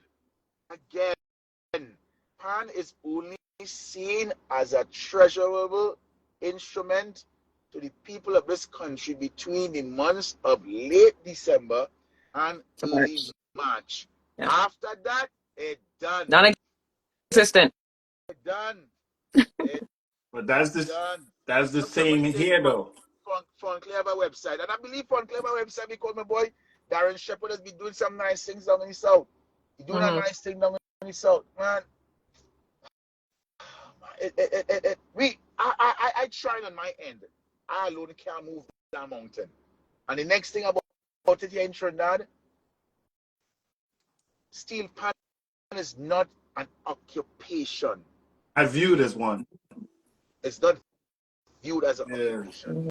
It is not viewed as an occupation. But Duvone, I'm gonna give you one. I'm gonna give you a different one. So we all know that in the '60s, early '70s, if you know what Sparrow say, if your mother catch you with a steel man, break your hand, or the outcast, right? Yeah. So when my parents migrated to DC from Trinidad, and then they had 3 sons, and those 3 sons began to play. You know, some of that same mindset. You know how much blows and licks my mom got for us playing? Like, we were looked down upon in the 80s. We were looked down upon. But yeah, now it's changed a lot because that same mentality was there. That same mentality of, you know, you're in the panyard late with these men and they're smoking and they're cussing and they're drinking. But now when people see, it's funny to me because now I see I'll perform somewhere. Oh my gosh, it's so amazing, and the viewpoint has really turned on its head. So that's what we deal with. So a lot of that mentality that I was talking about, some people still mentally are in Trinidad. They might have been here or in Canada or in Europe or wherever, but mentally they still in Trinidad and they still view the instrument the same these way. guys that you still talk about mentally out there, they have a 9 to 5 or 8 to 4, which is not music. And those are the main ones on Facebook telling you about this and that. And this and that. Do this and do that. But you know what happened? You spending 8 hours doing carpentry, doing this and doing this and doing that. But you taking 2 hours to listen to what happening to come and type and tell me. You're a professional. So why you don't go and tell the pilot how to fly a plane? Yeah. And then, but Duvone, other to that, in January, you know, Ryan, January, February, March. If you're a pan player, you broke. If you a pan tuner, you broke. You broke. Yeah. Those same people on the internet, those same people every morning waking up and going to their plumbing job, they doctor, whatever job, and then want to come and tell you about pan? No, tell me with a C-7 flat 5 and then talk to me. I'm sorry. I ain't listening to you. I'm not listening to you. I'm sorry. I can't because the passion. Duvone, I got back issues from doing this all my life. I got back, like literal back issues. That's the passion I put be in this. And every day I wake up and trying to make a living for my family so I can pay my mortgage off of this instrument. So when you come at me with your 2 months of panorama to talk, it's I just stop saying stuff because I'm a just cuss because the passion. You can't. That's the reason why I pushed so hard and wrote that on the internet, because the passion and the drive, which I know all 3 of you have, and Akua, who was on it, we eat, drink, sleep this thing. And that's what we do. We eat, drink, like That's how we pay for our living. Like, I didn't go to school for nothing else but to be a musician. I don't, And Yeah. it's, I don't want to get people twisted with what I've been saying on the live couple minutes ago. I'm really thankful and grateful for what Panorama has done for Yeah, me 100%. as an individual. absolutely. But But Yeah, you Yes, deserve 100%. they it. can do I more. want to see more out of it. I Hmm. want to see a continuation out of it. I want to see growth. I want to see evolution. I want to be able to play a Ryan Pan. I move from Trinidad and just go West Virginia. And I want to go Washington, D.C. and just play a Sherwin composition, perform with Sherwin and do these things, But I'm not crying on Panorama, but we have to come out of that That mindset mindset, and just thinking yeah. about it's just one thing that we all live for. I don't. Is the Super Bowl of Pan? We could still have it The there. But what is the culture. continuation process? What is the continuation process of Yeah. this instrument going forward? And so I'm saying I ain't coming down on the Pan Trinbago executive, but it have portfolios within the Pan Trinbago executive that officers in the executive does not really perform. We have an educational system here in Trinidad and Tobago, man. We have the recorders in school still. 2024. I finished school since 1992. I blow Mary had a little line, keep your thumb below and blow whole day, whole night. We have a You know why they do issue with recorders? me. You know why they're still doing recorders? Why? Because Cheaper. the cost of it. It's cheaper. That's the biggest problem I deal with in the States. Whenever like an elementary school or middle school wants a steel band, I can't keep up with those jumbie jams. You know, Hmm. the panyard, those little mini Yep. drums. That's Yeah. what I'm teaching off They of. sell for like 250, 280. I can Hmm. make you a mini pan, but it's gonna be like $600-700 because I got to build it. Those jumbie jams are stamped, Bill and then a Press. Yeah. tuner tunes it up, and then they're sent out. Yeah. Yeah. I can't compete with that, That's what I'm Marcia. teaching off of right now. So I See, get it. you Yeah. you know It's just Yeah, I know. the one key. cause. Yeah. It's just it's like in the key of G or something, right? Yeah. Yes, a G scale. Yeah. Next thing too, my Daniel. Yeah, well, I see in Trinidad, man. Yes, we in Mecca. We have produced some great grandmasters and virtuosos as arrangers, tuners, and leaders. Some of them still living today, but yet still, we never really take the time to say, well, let's hold all these guys in a workshop, in an open air symposium, and speak with them and talk with them and get some knowledge from them. Hmm. And That's what it's we talked about. Dr. Len Book's Sharp still alive. Dr. Ray Holman still alive. Pelham Goddard still alive. And that's what I'm saying. And Marco Richardson still alive. Yeah. A generation is out there.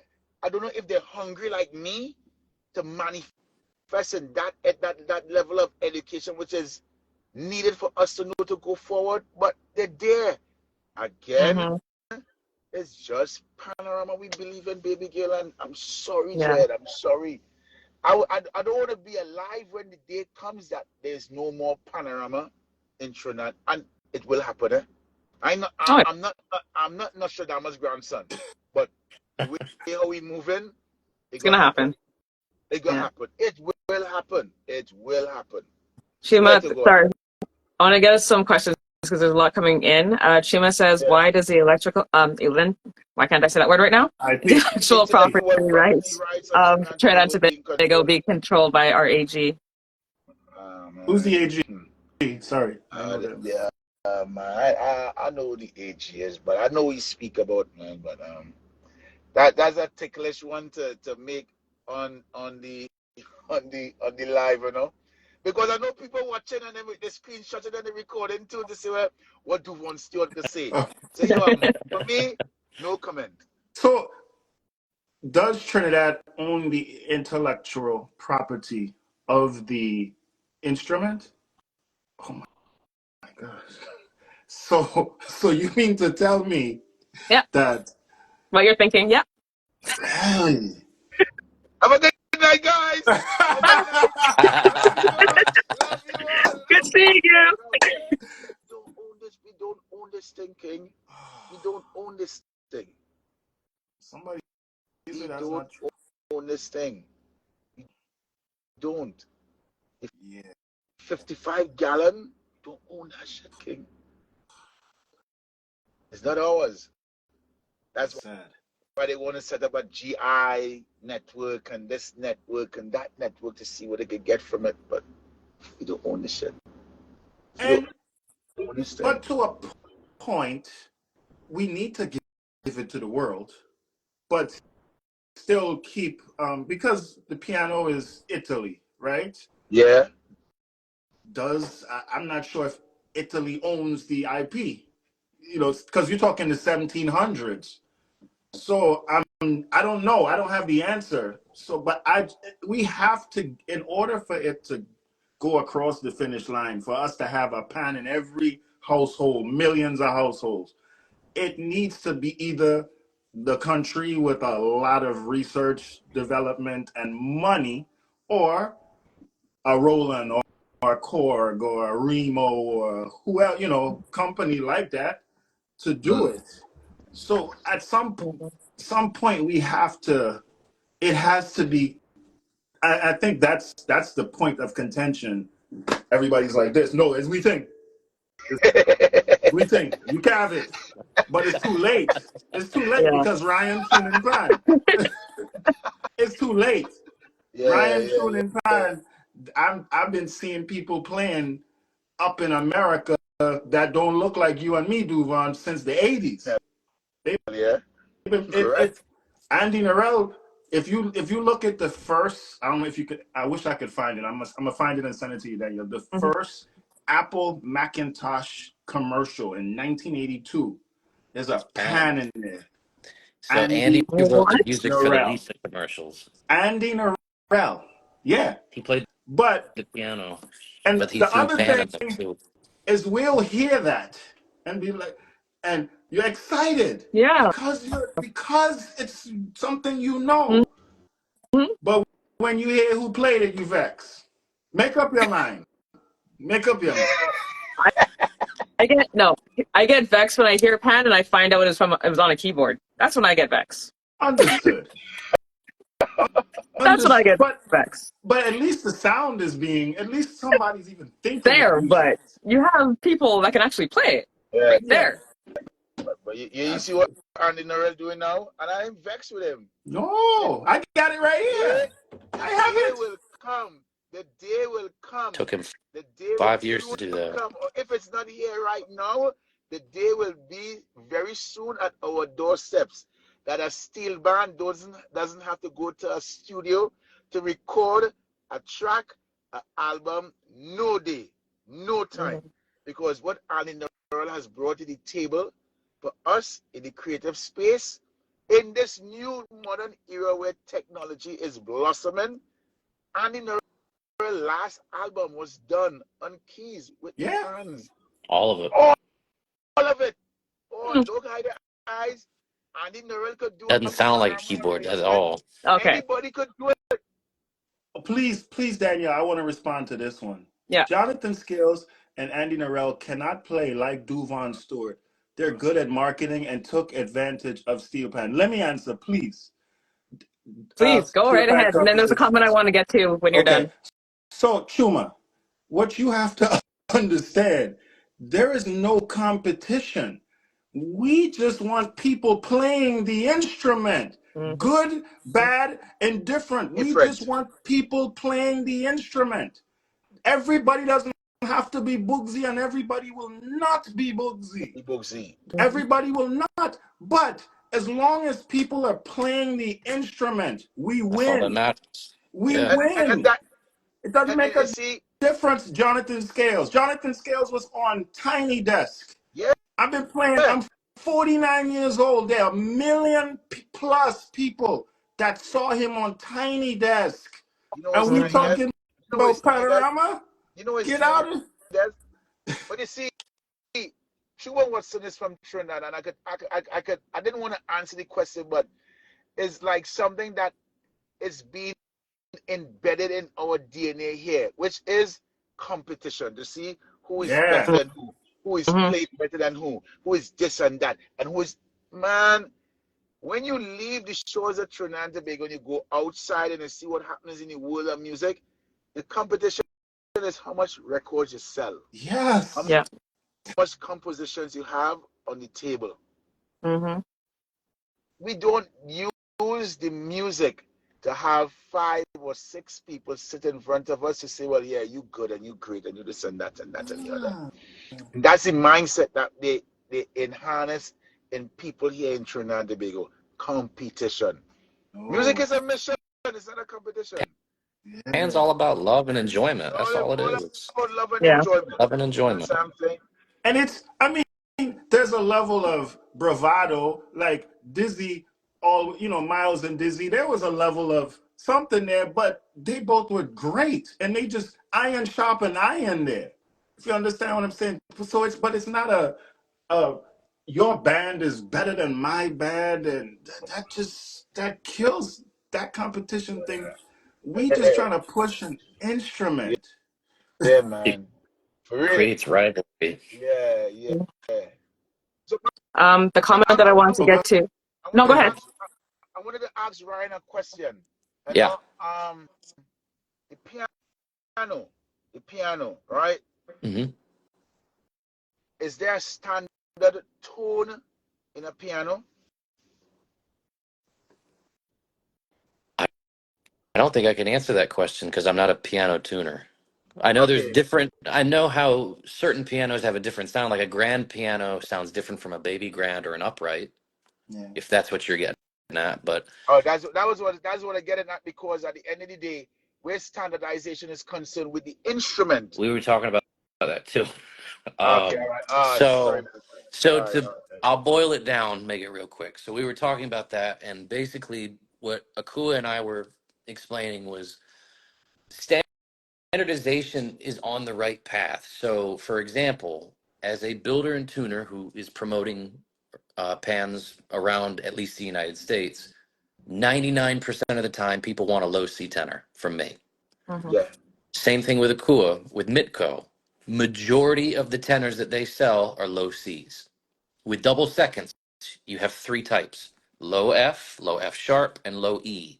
yeah, The part that Sherwin was trying to explain on, which is frustrating, is in the United States here, there are a few pan makers who all make low E's, but there's like a few tiny changes in the inner notes where they're at. And so that's where the standardization problem is. In terms of tonal quality, when we were talking about the standardization, I think tenor pans are standardized. A low D tenor sounds more bright than a low C tenor. There's your tonal difference. You see a lot more steel orchestras in the United States, particularly colleges, high schools, universities, what have you, with low C tenors.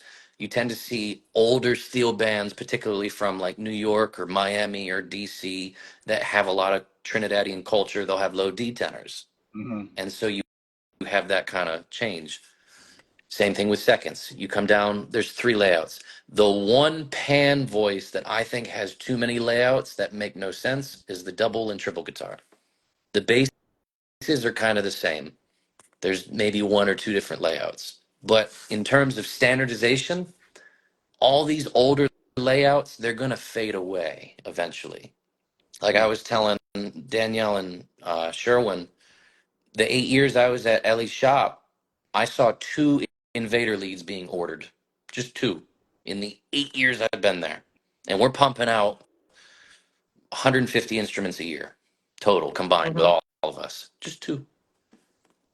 That doesn't mean we're going to get rid of the layout. Those older layouts, just keep them as a historical archive.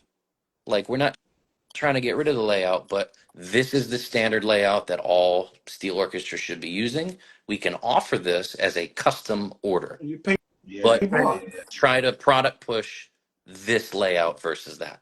Feel me? I feel you. I You feel you. buy And a so suit, I feel you. Duvone. You buy a blue suit. You get a pair of pants and a jacket and a vest. But if you want, and you pay a price. If you want the Ralph Lauren custom suit, which is you that pay thirds and the fourths or premium. second and thirds, you pay a premium. But I need to buy the blue suit. That's all I want to do is buy a blue suit. What? Well, if it was still working, Ralph Lauren, I could have get it for me nice. I keep telling them. All I'm saying Oh, is Ellie and Tony they had a layout. They had a layout.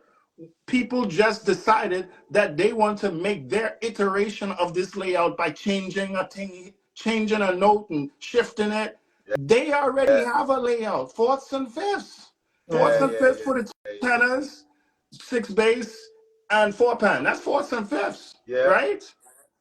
Double second, whole tone. Two augmented chords on each drum. Leave it. But if you update it, it's like the phone. There's an iPhone 1 through 15. Let me make the double second number 4. And that's what everything moves to. That becomes the stat. Just keep, because we're going to evolve. They're going to figure Yeah. out new ways from what those guys yeah. started. Facts, facts, facts, But we not, facts. There's we just, sorry. There's a few comments and questions that keep coming in. go ahead, Daniel. Keandra said earlier, wasn't there a story some years back about someone in the States trying to patent the instrument? And I'm pretty sure I saw that story, and I thought the patent got Delaware. we hit it. We hit a. We hit a. We hit a That nerve. was We hit a nerve. Delaware. We Okay. hit a Forget nerve. his name. So remember me telling you that story about Billy wearing that specialized glove? Yes. It has to do with that story. So Harvey Price was trying to develop what was called hydro steel, where he would create this machine that would use a water press to sink the bowl profile of a drum. They were trying to patent how they're sinking the drum, Process. not the instrument Yeah, altogether, the process. just Gotcha. that certain part of the process. They weren't trying to patent saying steel pan is now from Delaware. Yeah. Yeah. Like, they're not trying to Yeah. do that. They were just trying to patent the process of the water press, which, from what I figured out, was not very successful. But that was Gotcha. many, many years ago when they were doing that. Yeah, Yeah. that was a Shima thing. has. Uh, And they used Shima has a stainless steel. question. I never understood that. Stainless Yeah. steel doesn't tune well. It doesn't settle. You could tune a Yeah. stainless steel pan completely and just let it sit on the stand. By tomorrow, it'll be 20 cents flat, untouched. Um, Shima has a question. Ryan, what about the rocket pen, yin yang, and chariot Chariot. layout? I don't have experience with any of those. I've only witnessed, I think, the Chariot Pan at Peso in New York. Yeah. I didn't get Mhm. to tune on them. This was just one of those years where I was yard hopping and listening to the bands. I can't really give an opinion on those just because I don't have experience in them yet. Those are Rudolph Child's inventions. Okay, Mhm. they're loud. Um, I like the punchiness they have. where can I find one to hear it? Desperados. Desperados. Yeah, That's just right. go into Okay. Desperados Okay. Panyard. You gonna Yep. Okay. hear all of those. Okay. Cool. Shima has a question again. What's more popular and valuable? The pan, the panist / tuners. Both. All. All, All. all, I They're would say equally all. all of valuable Yeah. because you equal can't have important one one. without the other. Come on. Got to. If there's no pan tuner, there's no pan player. If there's no Consumer. pan player, there's no pan tuner. Consumer. Mm-hmm. Yeah. Yeah. So I'm trying to see if I'm trying to make sure I don't get the same question again. I think this is more of a comment. Enroll in music production course. That's all. That's all to inspiration. To me, that counts tremendously. Okay. Okay. Duvon, if you don't, or Mama, if one of you can leave, Manish has been trying to come on for I a while. gonna leave. I gonna leave. I gonna leave. I gonna leave. Okay. Gentlemen, good Okay. program. Good program. Thank you. Daniela, love Thank you. you. Love you. I realize you're a judge now. I realize you're a judge now. Congratulations. I'm trying. I'm trying. Pour le phone say. Pour le phone say. I Take don't care. speak French. Ryan. I'll see you in Virginia Beach, Duvon. Yeah, I'll see I'll you. Virginia.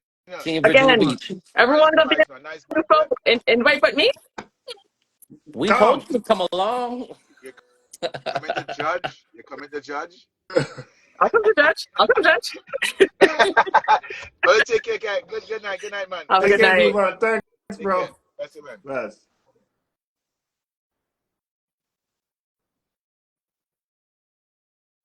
Um, there you go. Yeah. Yeah. A lot of comments are coming in. Ryan, when will you be in New York? When a band hires me to tune. So It's a Michael, you 6-hour have to, drive. Michael, you have to hire him. Tristan, I saw your comment. Just write it in the question, and we'll Yes, please. 'Cause definitely I'm missing a lot.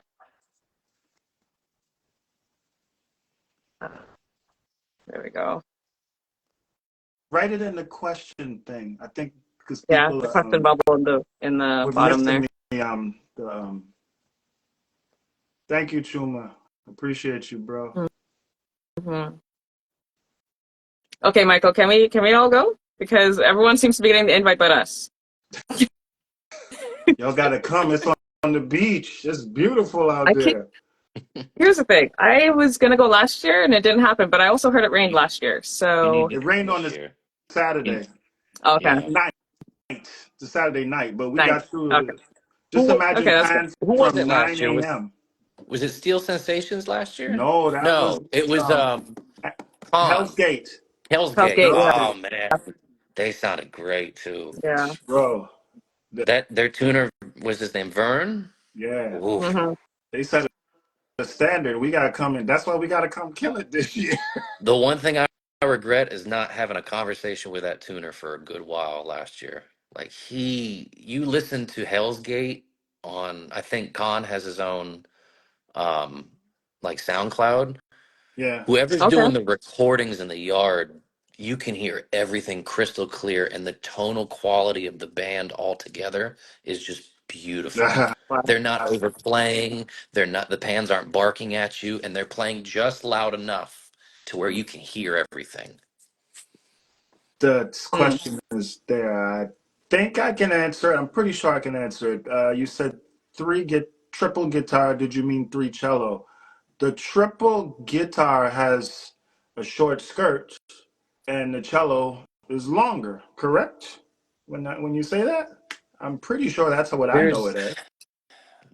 That's a great question it, It because is. I it's don't even know what pans I have. I've been told I have a cello, and then I was told I have a three guitar. So I'm just like, what do I have? it's confusing based on like what I'm build. A cello is a floor standing instrument. I think the skirt length is like 29 inches.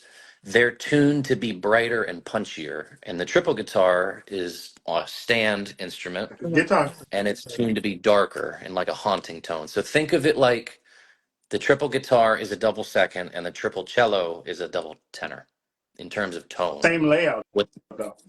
same layout, the exact same layout. Same diminished. Yep. Diminished. Interesting. You said 29 inches of the skirt, roughly. Think so, yeah. But they Okay. have, so they'll have, at least the ones I make, they'll have feet on the bottom of them drilled into the side, so they stand. They don't need stands. Oh, mine have They stand low. stand. Mine have Yeah. stand. I mean, Okay. you can put cellos on stands too. It just it's all about the how the tonal quality is with the skirt length. That's why like short skirt seconds sound different from long skirt seconds, or like a long tenor versus a short skirt tenor. Oh, Kimberly, that's Interesting. dope. That's really dope. What I'll take a program? picture and send it to you, and you can let me know. Uh-huh. So I'll send a picture of what I have, and you can let me know.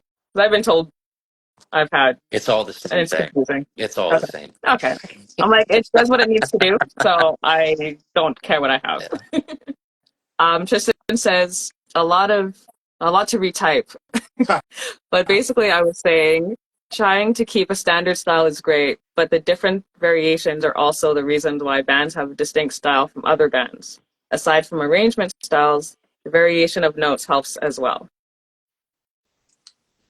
Yeah, I understand, Tristan. I It's the get it. logistics of traveling the band that comes down Yeah, to play. it's more of that tenor that you play, Tristan. You want to make sure. I told Carrie Codrington this yesterday. I said, your daughter, Keisha Codrington, as talented as she is, if she has to play at Carnegie Hall in front of 10,000 people and she has to play a classical piece, for instance, and she doesn't bring her instrument or it gets left, because that can happen in the airport. When you get on stage, you want to make sure that your notes are in the same position, and Mhm. that's what I'm asking about the layout. I just want a layout. I understand that bands have their sounds and all of that stuff, but they can keep that. They can keep that. We just want to mass produce the thing, and everybody has one layout that we follow versus different iterations because it's just confusing. Thank you, Dad. We have cellos. Thank you, Dad. Like that. Is this Mystery solved. Are we There going we for go. the longest program here, Danielle? How Sorry? is in time? How long have your programs been? It's been 3 hours. But have you done It's been others? longer. I've had 5. Wow. I'm gonna be sleeping. I've had 5. Yeah. What And were I y'all didn't even talking realize it about? was 5 until I looked at the time. So, But that's how you uh-huh. know you have a good conversation. With people Exactly. inside? Yeah. With people with Oh, yeah. Oh, yeah. Nice. I love it. A lot of questions. Just like now, like a lot of comments and questions are coming in. I'm like, we already answered that. If you rewind later, you'll see it. Right. It's dope. Tristan said, hold on, let me get the whole question here. Tristan said, yeah, that's understandable. I feel more or less it's standard, but I definitely understand from the double second player perspective. It's annoying because they're all different. Yep. He knows. He plays. Give it time. Give it He time. plays. And Ryan, for you, I understand because you play. I know you gig. But there's a lot of tuners, as we both know, that are just in the lab. Ding, ding, ding, ding, ding, ding. They just like, they're oblivious I mean, to what is going on out here in the real world that we deal Yeah. with. yeah. I mean, I try to look at every sector of this art form, you know, because you have to, and this goes with being a business owner in any, you know, job or whatever, what have you. You have to keep researching and innovating yourself. And so if I'm hearing a mass amount of the communities talking about, you know, they're sick and tired of having all these different layouts, what am I going to do to at least help the situation? I'll offer one layout, the Yeah. one that I sell the most. And then, you know, the next builder can do that. And then the next builder can do that. And hopefully, if it's all the same layout or relatively close to it, then you start to get the ball rolling on that standardization. Like I said earlier, it comes down to it's the builders and tuners preference. What sells the most? I'm not going to make invader tenors and have them in stock thinking that I'm going to sell out of them because they're going to sit there and collect dust. Right. Not because nobody plays the layout, but it's because, well, that is it. Nobody plays the layout much anymore. It's an older layout. Uh, So Chris has a comment. Sorry. Were you done? Sorry. yeah, go ahead. Chris had a comment. I think when bands recognize the value of switching because their bottom line is affected, they'll consider the changes. Chris, come up and talk. we know you ain't afraid. I hope she comes on. No, I've seen her speak a bunch of times, and she has Mhm. good Yeah. input, I must say. Someone has a question because I'm also on WhatsApp because that's what I'm doing right now. So someone has a question about traveling with their pans versus other musicians and their instruments. What's the question? Traveling with your pan versus like a guitarist or a saxophonist traveling with their pan. Do you think they have the same issue of paying what we have to pay? Hell no. Like for Just what do you mean? traveling. Like So like going on a like yeah, airline travel or just travel in airline, general? yeah, Fuck. airline traveling. So I mean, I know you can't carry on your pan on a flight Nope. Yeah, unless if you buy it a seat, which right. who's going to do that? I know there's some instruments you can bring on a carry-on, like a violin, or I've even seen somebody bring a guitar and put it in the Yep. overhead. Mhm. But I would say because of the size of the instrument, it's more difficult for a pan player to travel, especially like if you're just driving to gigs. If you have a Yeah. tiny little economy car, good luck. Mhm. You got like a set of seconds. You got to have your amplifiers, Yeah. your stands, your gig bag with all your wiring and whatnot, your mallets. Then you got your electronics. You know, it all adds up. Mhm. You're just gonna be sitting in the car like this with everything all around you, going to your gig. United Airlines, $45 per pan. One way. That's not. That's $180 round trip. You want to know the sick thing about that? It's cheaper to ship a set of pans like that to a customer than it is to ship them UPS ground. Wait, what? It would, so let's say I have a set of seconds, Danielle, and Yeah. you bought these set of seconds and you want me to deliver those to you. And I Yeah. just so happen to be tuning up by you. It Right. would be cheaper for me to fly with those pans to you than for me to ship them to you with like FedEx or UPS. Wow, that's Because crazy. you're saying $90 to ship two double seconds, right? In a To case. travel with. If I was to ship, because I did make a set of double seconds for a guy, I think in your side of Canada, Okay. it cost, not including the import tax, which Mm-hmm. he had to pay, it cost about $400. So That yeah. was 3 years ago before inflation took off. Wow. Yeah. It's expensive. It's expensive to ship pans, both domestic and international. Wow. That's And on insane. top of that, no matter how good you pack them, as we've seen with Victor Provost's low G tenor, Woo! That, the hole looked that like he I punched a cried. hole in the side of it. I've got a good one. So Ellie made us at a six bass. This was Minette Musical Instruments days. This was a little before my time. Mm-hmm. He made us set a six bass, and when you do six bass, we have to ship them freight. You know, you're talking Yeah. six giant boxes that are like 40 inches by 28 by 28. Yeah. We put insurance on every pan that goes out, Mm-hmm. and we got a call from the freighter. A forklift went through one of the bases, through one of the bases, and they denied the claim. See, that's what I don't get. That's what I don't get. You put insurance on something because I'm having a problem here putting insurance on my pants because they don't know what to put it under. So True. Personal property.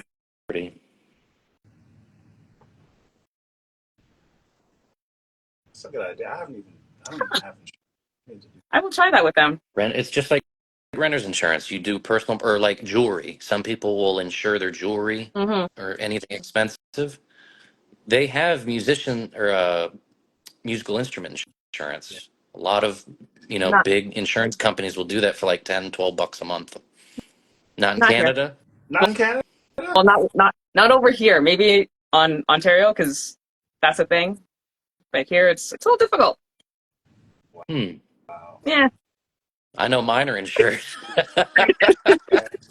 And have air tags when they travel. Yeah. hmm I have an air tag on my tool bag. So like when I have to fly, like I go to St. Lucia to tune for Andy Norell's workshop every year. It's like after Christmas and then sometime in January. Mm-hmm. So every time I fly down there, there's always a connect flight. So I'm usually going from Virginia Beach to either Charlotte or Miami, and then from there straight to St. Lucia.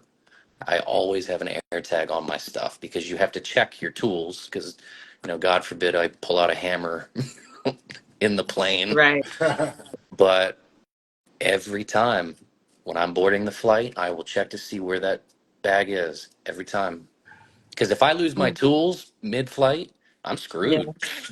Yeah. Left double second, right double That's second. it. It's literally air tag. Like, That's it. and there's been You look times at your where the you look at right your was on phone. the plane and the left wasn't. Yep. You look at your phone. It's like, all right, my right double seconds in DC and my left Uh, double seconds in Oakland. Has that ever happened? Right? Has that ever happened to anyone? no, I, No? I not hope yet. Okay. not. I hope not. Okay. So my rule is if I'm given an opportunity to play pan, which I don't do much anymore because pan tuning's kind of taken over, I Mm-hmm. will not fly with my pans. Never. I've seen too many horror stories with Vic and a few other people. Yeah. Mm, And I love my pans too much to risk them. I So thought if it's not about close enough to drive, I'm not doing it. and Mm-hmm. I've even thought about getting a low G, or like because just the two pan thing. It's like I So played. It's a you want to know logistically. my opinion on the low G? Yeah, Since you liked when I got all scientific earlier. absolutely. You're a Okay. scientist. That's what you are. So the low.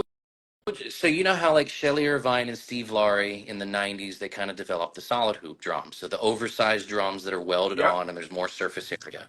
The reason behind that was they looked at it as each note has to be there's a scientific number for how long each note has to be, both length and width, okay, to Mhm. Okay. manipulate the second octave as well as a second harmonic. And that's when they found out, okay, for us to get, because it all came from Ellie's building workshop. So Shelley Irvine would do Ellie's building workshop in the '90s. Yep, he did. And he, because I remember Shelley telling me Ellie would say the biggest thing in pan tuning back then was put a second octave on as many notes as you can. And so Shelley took that idea and was like, how can I do it to every note consistently? And they found out because of the length and computing everything in there, you needed a bigger surface area. Okay. Mhm. Going to the G tenor, you're going back to square one. You're trying to Well. cram a low note. So, for example, the low G note on double seconds, let's say the LE seconds, because those are the measurements I know, is 9 inches across by 5.5 inches in. Yeah, you're trying to cram that. The low, you're trying to cram that note that needs that, and technically you need even more space for that note. But with Ellie's layout, I can get that note to play. There's certain ways of doing it. Mhm. But because of that, now you're trying to cram that note into this To get that same to depth. get that same depth, and Yeah. you lose strength. So, like if you hear a low G tenor, they're very pretty, but you can't lay into them. They start to bark at. They're kind of like a And door. As soon as you start to lay into them, they start barking Mhm. because you have to widen that note so much and put the harmonics so low to stretch the width of the note out. You have no strength it or buckles. bounce. It buckles. Yeah. And so going to the musician debate on, I want to get a low G tenor because it's one less stand, one less case. You have the possibility of losing the tonal quality of your act. Just get a set of seconds. Just get a double Yeah. tenor Right. if you want that range. Yeah, it's a pain in the ass to lug all that stuff around. But at the end of the day, as a gigging musician, and I know, Sherwin, you can agree with me on this, it's your sound. It is. You're definitely right. If you don't have a good sounding pan, you're not going to get the great gigs. You're going to get the bar gigs and the Yeah. restaurant gigs. You're not going to get those private events where the money's at, the real money. If Victor was here, we'd be arguing, but I mean, I like the low G pan. I'm making one this summer. I like it, but as a tuner who understands the limitations of it, I don't see it being I don't see it being the decision maker for me to drop me playing seconds to play a baritone lead. That's my personal opinion. I know there's going to be people that disagree with it, Mhm. but just me looking at it through the science behind making it, yeah. you're not getting the full potential the instrument could give you. Interesting. Hmm. Interesting. Manish didn't come up? No, he keeps coming in and out, so I don't know what's going on. I'm sure he'll come in again. So Tristan said, aside from standardizing pans, would you feel more comfortable playing on a pan that's standard, but the tone isn't up to par? Standardization and tonal quality are two different things. You're talking Mm. about Yeah. quality control. Yeah. That's Mm-hmm. based on the tuner. But the layout Uh, is the layout. but the lay, That's yeah, the Yeah. layout. You could give me any layout. I'll tune it and make it play. The question is, how good of a drum will it sound when I'm done? that's Right. Because Nike versus it might Reebok. not tune like a double second, or it might not tune like a low C tenor, and so I have to try unorthodox tricks to get that note to sing properly. So it all comes down to, the quality of the tuner and what Like a harmonics and Steinway, overtones. like a Yeah, Steinway versus a Kawhi piano. exactly. Yeah. But same lay the standard layout is the same. But we're talking about quality of the Yeah, that's Mm-hmm. that's just that's a whole different ball game. Yeah. Free Thinker says standardization will enable will enable not having to ship pans for a tour around the world. That's what we were talking about earlier. Yeah. That's the You guys, goal. That's for the those that goal. just joined, you have a whole 2-hour conversation to watch. That's the Just goal. keep scrolling, you'll get there. Yeah, yeah. This will be saved on my page, so don't worry. There you That is go. the goal. And I will post it on YouTube as well, so you guys There can you share go. it. Tristan says, yeah, I know that's what I mean. It might be easier to access pan if it's standard, but not up to quality. Are we back to square one? I don't know if I understand what he's saying. Tristan, come on Come on. live and talk. Why did I? Oh, wait, hold on. I think managed. Hold on. Hopefully it works. We'll see. It's like morning there. Yeah. That's why I'm surprised he's here. 11 in the afternoon. Which is dope. Mm-hmm. Yeah, we can keep talking until if this works. See, Ryan, look, we can talk to 4 people in 4 different parts of the world. We can't get a layout? Come on, stop it. We driving Teslas. Listen, Can't get a layout? That's all I I want is a can't. layout. I cannot be the voice for Of every course not. pan tuner in the world. You're the only one here, Ryan. You're the I'm So only the one you're only one here right now. here. But I can tell you my view, and that's the best Nah, I man. can do. You yeah. absolutely are doing that. I appreciate No, it. but I mean, like with the standardization thing, we can get there. I think we're on the right track with it. It's just going to take a little more time, a little longer than you want it to take, which I Mm-hmm. understand because you've been hearing the same story for decades now. The Yeah. same thing. It's coming. It's coming. Be ready when it's Mm-hmm. coming. But where's it at? Yeah. It's just, It's it's, almost like we're at a standstill. That's what it feels like. We're moving, but we're not moving. I mean, it, Pan is moving in different directions in every country. Right. And I there's not really a compass pointing us in the right direction Mm-hmm. altogether, if that makes sense. Everybody's Yeah. Everybody's kind of like going in another direction. Not that saying that each direction is bad per se, but why can't we all be pointing in the same direction and together. continue to grow that Taking it. foundation Yeah. as, you know, Um, community of it? yeah. Kendra says, but they mass produce pianos. Aren't majority of them up to standard? But I get what you're saying. Standard and tonal quality? She can Or, elaborate when Yeah, she gets a chance. elaborate. Yes, they do mass produce yeah, pianos. they do. Right. So, pan making is just following direction. You're just following notes and measurements and whatnot. Pan tuning is Mhm. where it comes into a different thing. What up, Yo, Tristan? what's up? Yo, I can't see you, Tristan, but that's okay. Everyone else can. Go ahead. what's Um, up, bro? so basically, so I think I saw your post earlier today or yesterday, Sherwin. Yeah. With being in LA and needing to rent a pan to make a standard, which makes sense. But my point is, one, there's not really that many tuners in the world.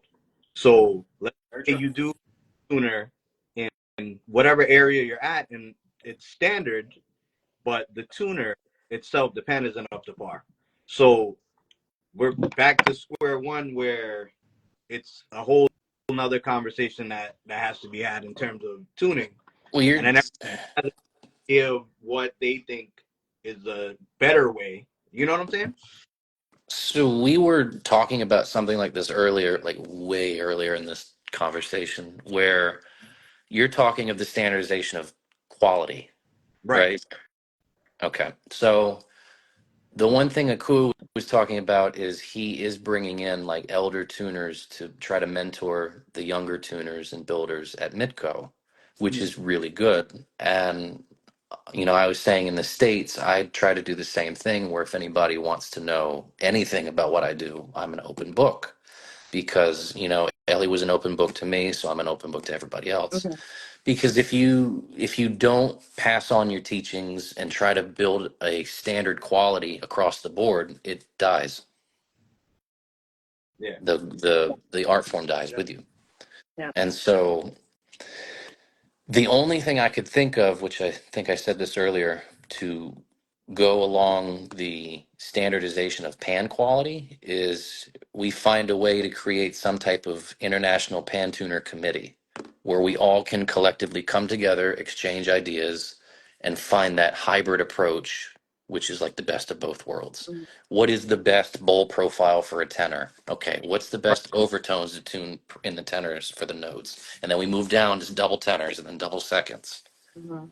A lot of tuners have that science written down and documented, but a lot of tuners internationally, they, they have this mentality of if it ain't broke, don't fix it. Right. You know, I have this if it's making me so that oh man, I got a bunch of books. What book is that? I think let me um see if I can get of the it. I can't see it. I'll Secrets watch it of later. I'll watch it later. Steel Pen. I've never seen that. It's on Amazon. What book is nah, that? Secrets of the Steel Pen. All right. Oh. It's a dictionary. yeah, Huge. So here's one. and it's of oh yeah, he got another one. Yo, send me a link for that, Tristan, because I've never seen that. There's another one. I think my dad has that one. And then here's one I found recently. Man. To the Yeah. But point that like this one, everybody having a different an opinion. But my question was more towards you, Sherwin, because you said uh, you didn't feel comfortable just barring anybody's seconds. So Right. that's like if it is, and are you gonna use it just to cut the gig if it's standard but not really up to par, or are you gonna say, well, fuck that, it's not my seconds and not what I'm accustomed to, No. or like this isn't what I want and just give up on the gig? You know what I'm saying? So my my initial everything with that is I'm in LA. This producer asked me if you have a pan, and I'm thinking, where can I get one? Because I don't know, you know, it's not standard. So it's not standard in layout Right. and in quality. Exactly. So when you buy a Korg keyboard, you know what you're getting, Right. layout and quality. And so that's the frustration that I have. You know, you don't know. And Right. I want to be able to, I want the evolution of the instrument to be able to get to that place where there's an actual layout that we all can play no matter where we drop our hands, and we're sure that you know what you're going to hear.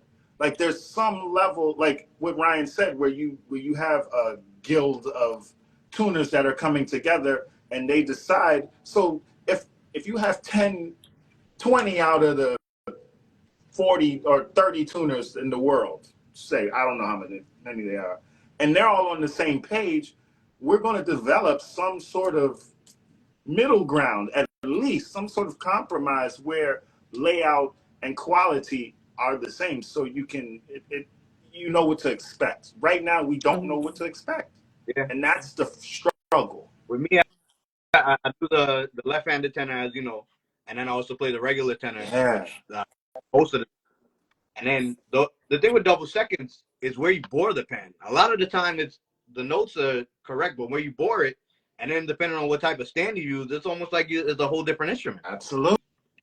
With, The way, now when you say boring, are you meaning like the hanger holes? yeah, yeah, I got you. because the way Kareem plays it mm-hmm. is different Yeah, than the because of way like Dre plays it. yep. Is totally different.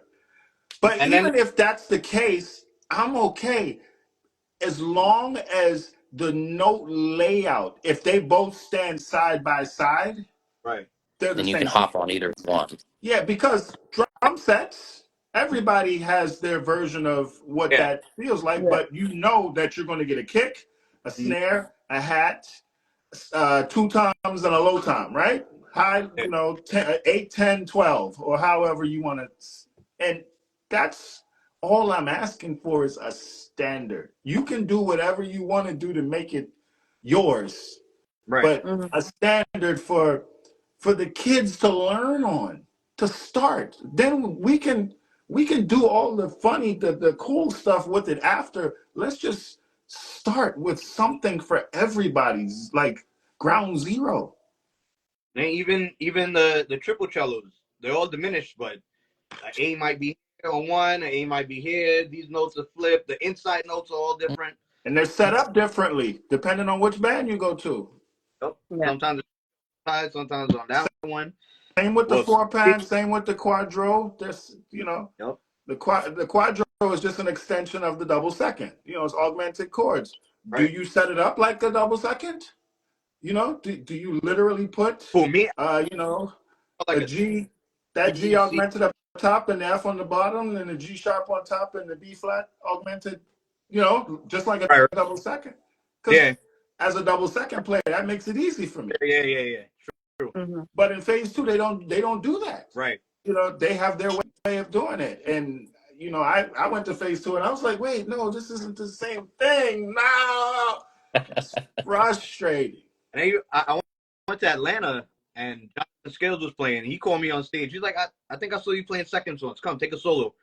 And I was like, all right. And when I went, just the setup of the pan alone, one, how his board was different, but then the setup, like, God damn it. So now you really have to do mathematics just to play something simple. Long math.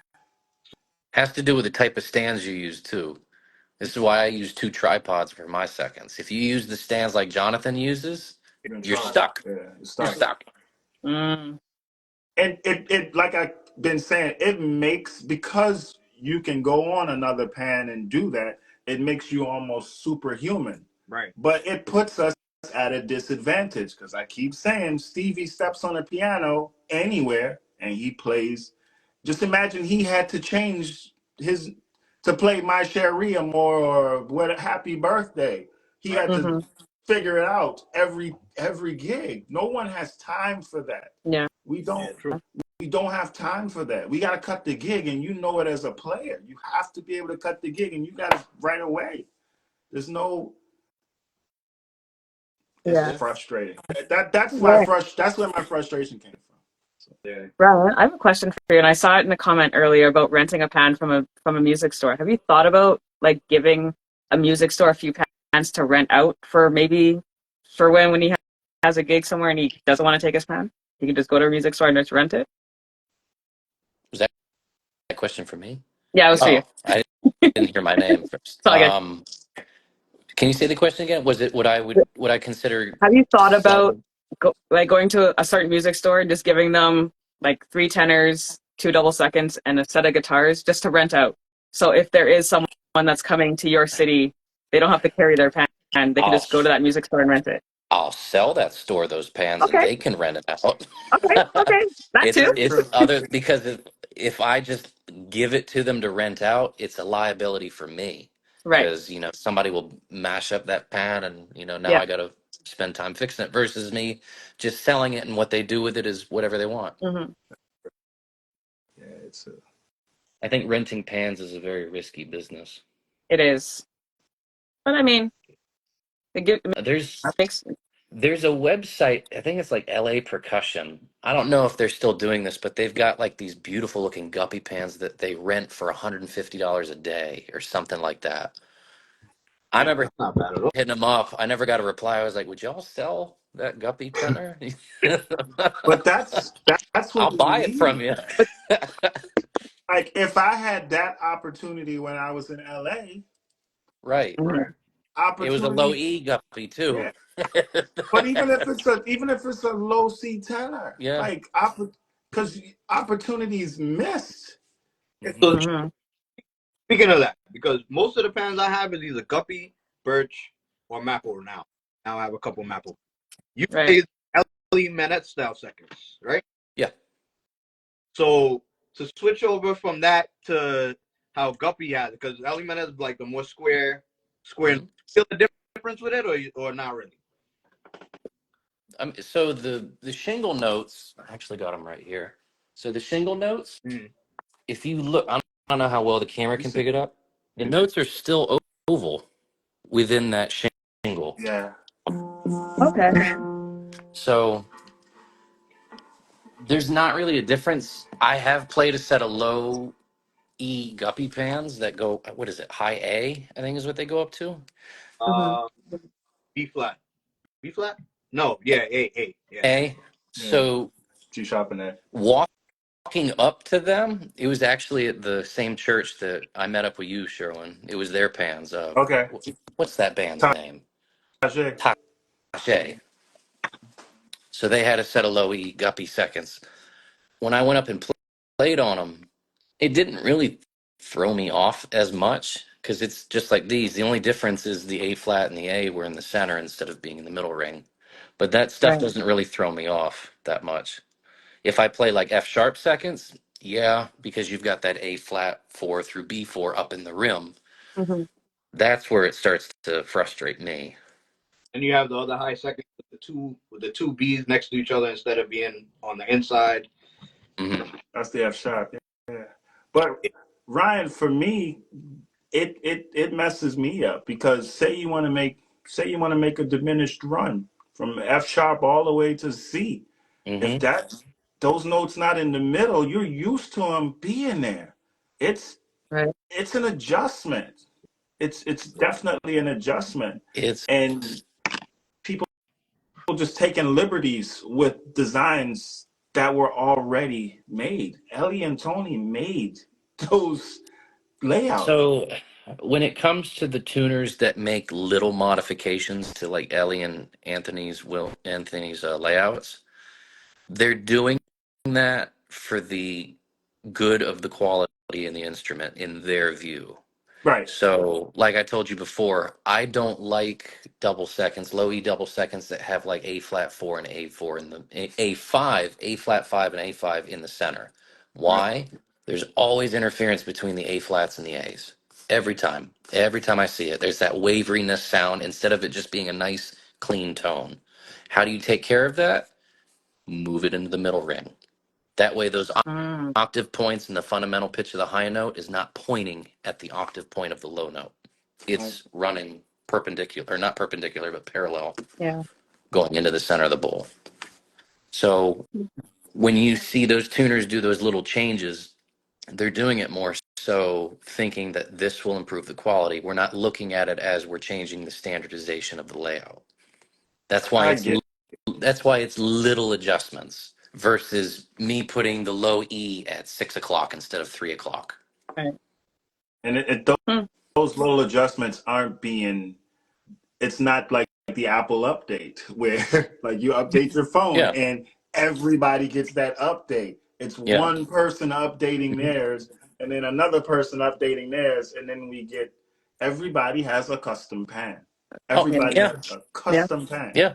Nobody has a layout. That's And it's the and like wild I was wild west saying. in Brooklyn, Yeah, Tristan. It's all over. yeah. All over. I've played. I know. I'm not talking because I don't know. I've played. I've played them pans.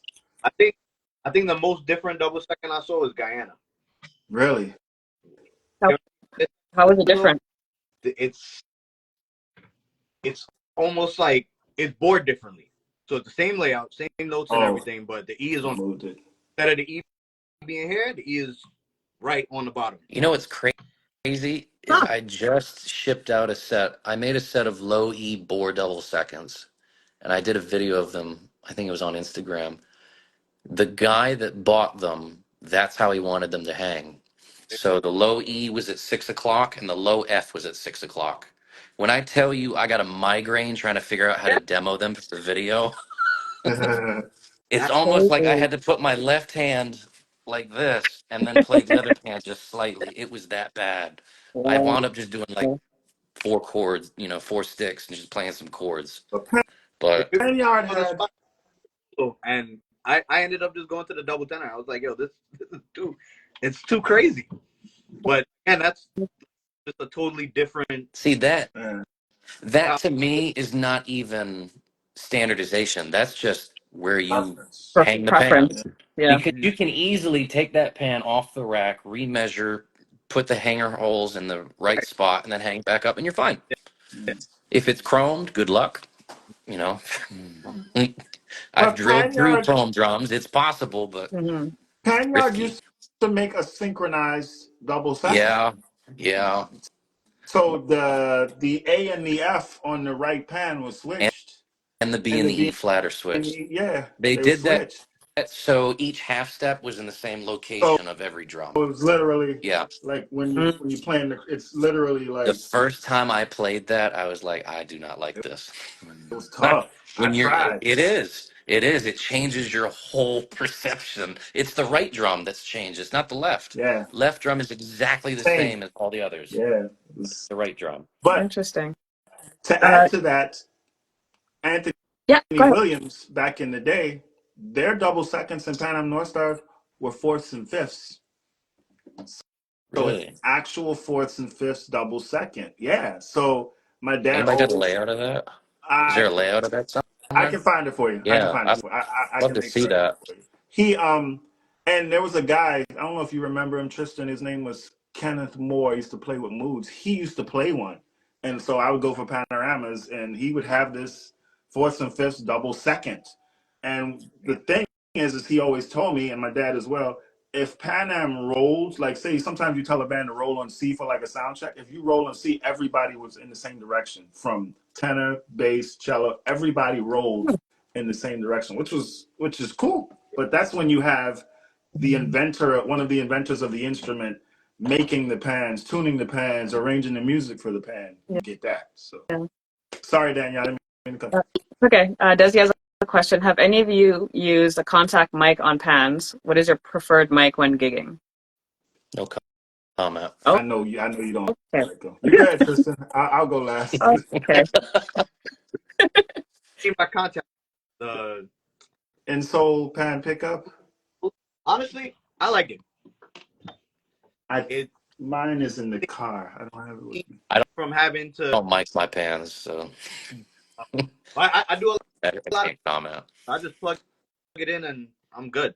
Yeah. And not that I use the EPAN, so I like it. I don't.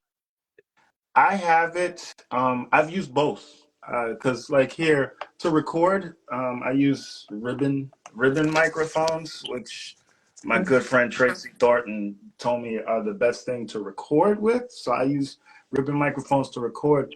But I've used the pan pickup. I've been using it a lot lately. And if you want to add effects, Yeah. it's great. Like if you want to add, you can Like a reverb or add live something? effects. That's where it works because it's contact. So it's good in that sense. But I've also used just condenser mics on the pan and it's all up to the engineer.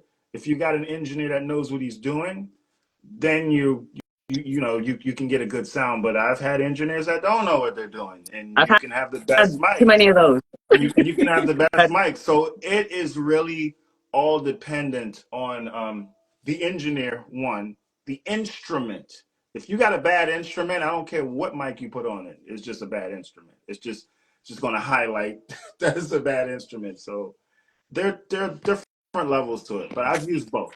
I've definitely used both. The insole pan pickup is good if you want to do like live effects processing. If you want delays and all of that stuff, you can hit a pedal like a guitar player. That's kind of why. That's what Tracy. That's why he invented it. That's what he does. That's what he does with it mostly. So, go ahead. Panhead has a comment for enclosed loud spaces, the insole. But if you're at a large space concerts, the SM57. Chris also said one of the other reasons there hasn't and isn't more outcry and movement for standardized practices is because we have much more hobbyists, enthusiasts, and talkists than professional museum Come on up. musicians. Come on up, Chris. Why you hiding in the comments? You can, Come Chris, on. you can talk in the dark if you want. Come on. Well, don't hide in the comments.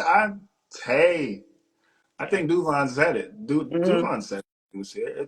I mean, that's what it is, man. I'm gonna agree with Sherwin because I'm not much of a pan player anymore, so I can't really comment on it. Yeah, But you play pen and you understand. yeah, Oh no, So I you play, but I gig, don't gig. I don't gig like I used to. but you did, so you you I did. understand. did, yeah. Yeah, Yeah. you have a right to speak on it because you understand. Mm-hmm. But the how would I say it? The keyboard panist. And I mean keyboard as in typing Yeah. comments, not keyboard. There's too many. There's a lot of those. Everybody has, everybody trolls, and it's the internet, so everybody can say what they want to say. But Behind the safety of their screen. yeah, I take it very serious. Like, I take it very, very, very serious, and I've been doing it for a long time. So I agree with Chris. You're still the professional end. This is your bread and butter. Oh, absolutely. There you go. See? For those that just joined, if you have any comments or questions, please put it in the question bubble, because there's a few that I missed because I was holding it on one comment for a while. So but we've stayed with a consistent almost 30 people. Went up to 40. We hit 40 at one point. Came in. Yeah. When Duvone came in, yeah. Everyone wants to know what he's going to say. Chris just said the loudest voices are the ones who are not affected by anything and take advantage of the system we work within. And it's true.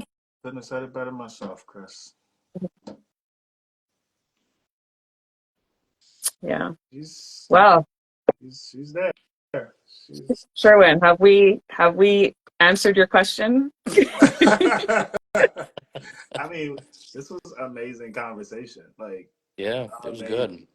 Like, I mean, when I said it, I knew it was going to invoke. I had people sending me your post, like, "Yo, did you see this?" I'm going, "Oh, I sent Lord, what the I hell sent it did to he people, say?" and they're all in this room. Oh my God! And the one this morning with the handpan, I was like, once I got a lot of notifications on that one too. I was like, once I say something about Panorama and World Pan Day, I know it's coming. But at this point, it's like I gotta sound the alarm, because there's no such thing as bad publicity. Remember that. What we've been doing, it's not working. It's not like, no one's talking about it, and we just existing and being someone that's really like trying to push. I think the problem is a lot of us are not in, I don't want to say the limelight, but we're kind of in the dark trying to push everything. True. And a lot of people don't understand how much effort is being pushed into the art form. Yeah, because there's no we're not. It's like Duvone said, it's Panorama. Yep. After that, the lights go out. After that, the lights go out. Yeah. The same thing for pan tuners. Like, we come out once a year to pan festivals or Panorama, wherever, see our name on the banner. We hear that little 30 seconds of fame and that good feeling, and then we go back into our cave for the rest of the year and continue to work on pan. Yeah. And there's no Manette workshop or anything like that where we all can kind of get together and talk pan for a week. I'm hoping one day it'll come back. You got to ask the ones in charge of that. ICP was kind of something like that. ICP, International, when they had that. I forget. I thought that was going to be a recurring thing too. And I thought it was supposed to move to another city or country. And but it just, that was a one-shot thing. And it should have continued. But I think if that continued and did what you said, where it would move, it'd be kind of like the Olympics, where every time it happens, it's in another country. I think pan would just blow up. Yeah, it would have blown up even more. Like, to answer your question, Dang, I don't have the answers. Look, I don't have the answers, but to invoke a conversation starts. At least it's so. It's always good to have these conversations, because I always look for conversations for this podcast, because they're conversations that need to be had, for sure. That's one. So, well, it's like what I said. You're bringing to light the stuff that's going on in the dark with the art form. Yeah. That's what needs to be done. Sometimes making a group of people uncomfortable about a topic is the only thing that creates growth. Yeah. Yeah. Comfortability makes you stop improving on yourself. Yeah. And that's what. Go ahead. No, go ahead. No, go ahead. I'll wait. Oh, I was just gonna read a comment. That's all I was Yeah, it's gonna fine. do. Gray said, I've had a conversation about band leaders changing layout. The reason was changing the layout kept other bands from stealing hot pans. I don't think we Stealing hot pans, meaning stealing pans from a I band guess so. with the way security and explain that. technology is now. I think what he's saying is bands, I guess back then, would use Mhm. unique layouts so other bands wouldn't take the pans from them. That's in the 60s. Yeah, Yeah. that's Oh, Yeah, yeah. That's true. That's very true. yeah. yeah, Or to copy that instrument. Hmm. pocket, yeah, I've heard that as well. yeah. He said hot was a typo. Oh, Oh, okay. yeah.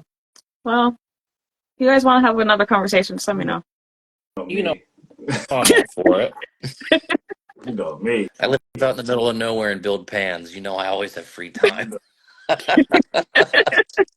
All I do is try to find new ways to get on different stages and Mhm. create content for the instrument. Well, you about to be on the big stage in May. Yeah, I'm there. That's gonna be a big show, man. Yeah, Like that's gonna be a big show. I'm looking forward to it. For yeah. those that don't know, Virginia Pan Fest is when? May 10th and 11th. Yeah, it's May 10th Okay. and 11th. We And are. it's free, I believe. It is free. It's on the beach. You just walk on the beach. Hmm. It's literally two stages. Uh, Friday night, the 10th, is a concert by the headliner, which is the Elite Pan Consortium, which contains myself, Duvone Stewart, Andre White, Kareem Thompson, Josanne Francis, Belinda Caesar, Darren. Some of the Uh, best pan cats in yeah, the some of game. Yes, I the saw that and I was like, Mark I need to be there. Mark Brooks, Quent Hmm. Rose, some of the All of them. best in the world pan players. It's literally it's just a collective that myself and Josanne put together to highlight, like, and it's and if you weren't called, it's a collective. So as long as people are available and and the gigs there, I'll call. I'm just looking for good pan players. It doesn't necessarily have to be all soloists. I mean, yes, Right. we do have soloists there, and we don't. The thing about it is what people didn't understand from our last performance in Lincoln Center. We didn't practice, so you literally show up to a gig. We had a sound check. I say we had a sound But check. that's how you know that the players are disciplined. Not even players and musicians. That's how you know the musicians are disciplined. I can All play educators. triangle. You Khan said the same thing to me. He said, "I just want to shake a tambourine, bro. That's Oh, all. That's right. I remember that. I just want to shake a tambourine. Like, do you need iron? I can do yeah, that. just want to." But I, Daniel, I'm a percussionist in this band. I'm not even playing pan. I'm a percussionist. That's so how. we could build an engine room. Give her a wood block. She can keep time. There we go. Like, I mean, and to have Andre White, Duvone Stewart on the same stage, like, two of It's the, huge. you know, That's like, huge. which doesn't take away from Kareem Thompson because he's a beast, which Mhm. doesn't take away from Dominic Lewis because he's Yeah, a beast. Jelani Roberts, a beast. They're just Quent Rose just in the back playing piano and guitar pan. It's just, yeah, I'm like, I can't, it's like the It's a show. all-star team. Yep. Like the all-star team. So they're all educators, they're all players, they're all arrangers. So mistakes become good things. There's no such definitely. See, thing as a mistake in music. Yeah, true. I've heard that so many True. times. Yeah. It's Call it just Yeah, jazz. who was it? Jacob Collier, is that his Oh my name? gosh, you mean the I inhuman yeah, watched person? I watched him do a master class and I'm just sitting there while he's talking about harmonic structure and I'm just in awe. yeah. And the one thing he said was there's no such thing as a wrong note. It doesn't matter what key you're in. You can make it work. And he Even does. if you're like a half step off on the key, you can make it work. Just listen to Bridge Over Troubled Water on his latest Mm-hmm. album. You will Yeah. cry. Yeah. I've Yeah. never heard harmony What was in my the life one? like I that. can't remember he did one with Michael McDonald on that album. Man, He's not good. human. He's not human. He's He- not human. Mm. And I forgot no, to say, Friday is the headlining show. Saturday from 9 a.m. from 9 or 10 a.m. to like to 6, 5 or to like 5, 6.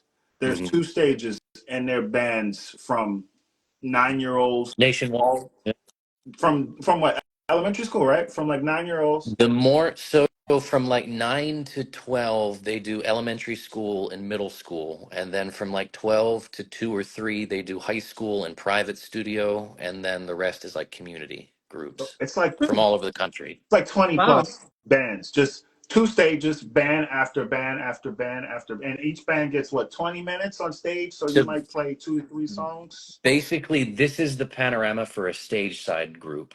You Yeah, get 20 minutes in front of 4 judges and a crowd to show how versatile your steel orchestra is. yeah, And the blueprints to win is different genres: jazz, classical, soca, pop. yeah. That's it. Wow. Do all 4 of those, pick good artists, and if you execute all of them, you'll get a gold. Hands down, you'll get a gold. So every band gets 20 minutes to play all those genres? Yep.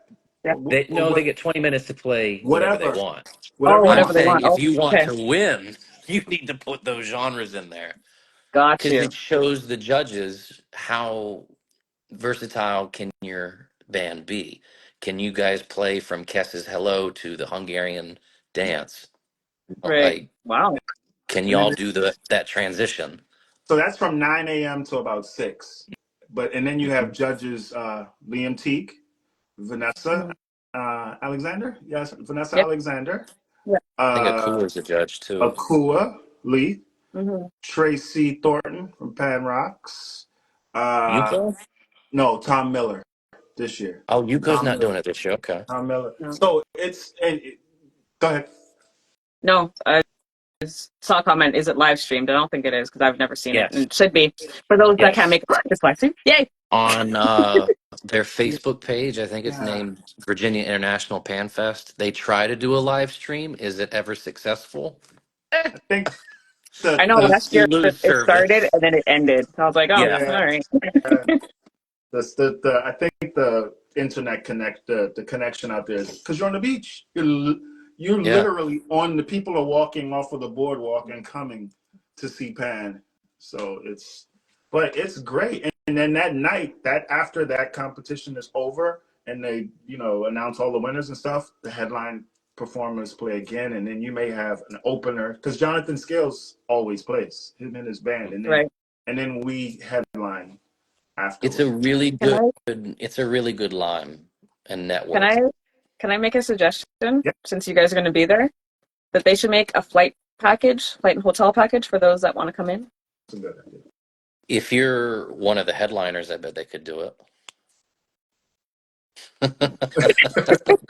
Yeah, I How but do don't I think get they'll that do it for position? spectators. I mean, you would be a great judge for it. Honestly speaking, you would be a great judge for it. So Well, you guys can put in a good word for we'll me. see. We'll see if we can put in a word with the powers that be.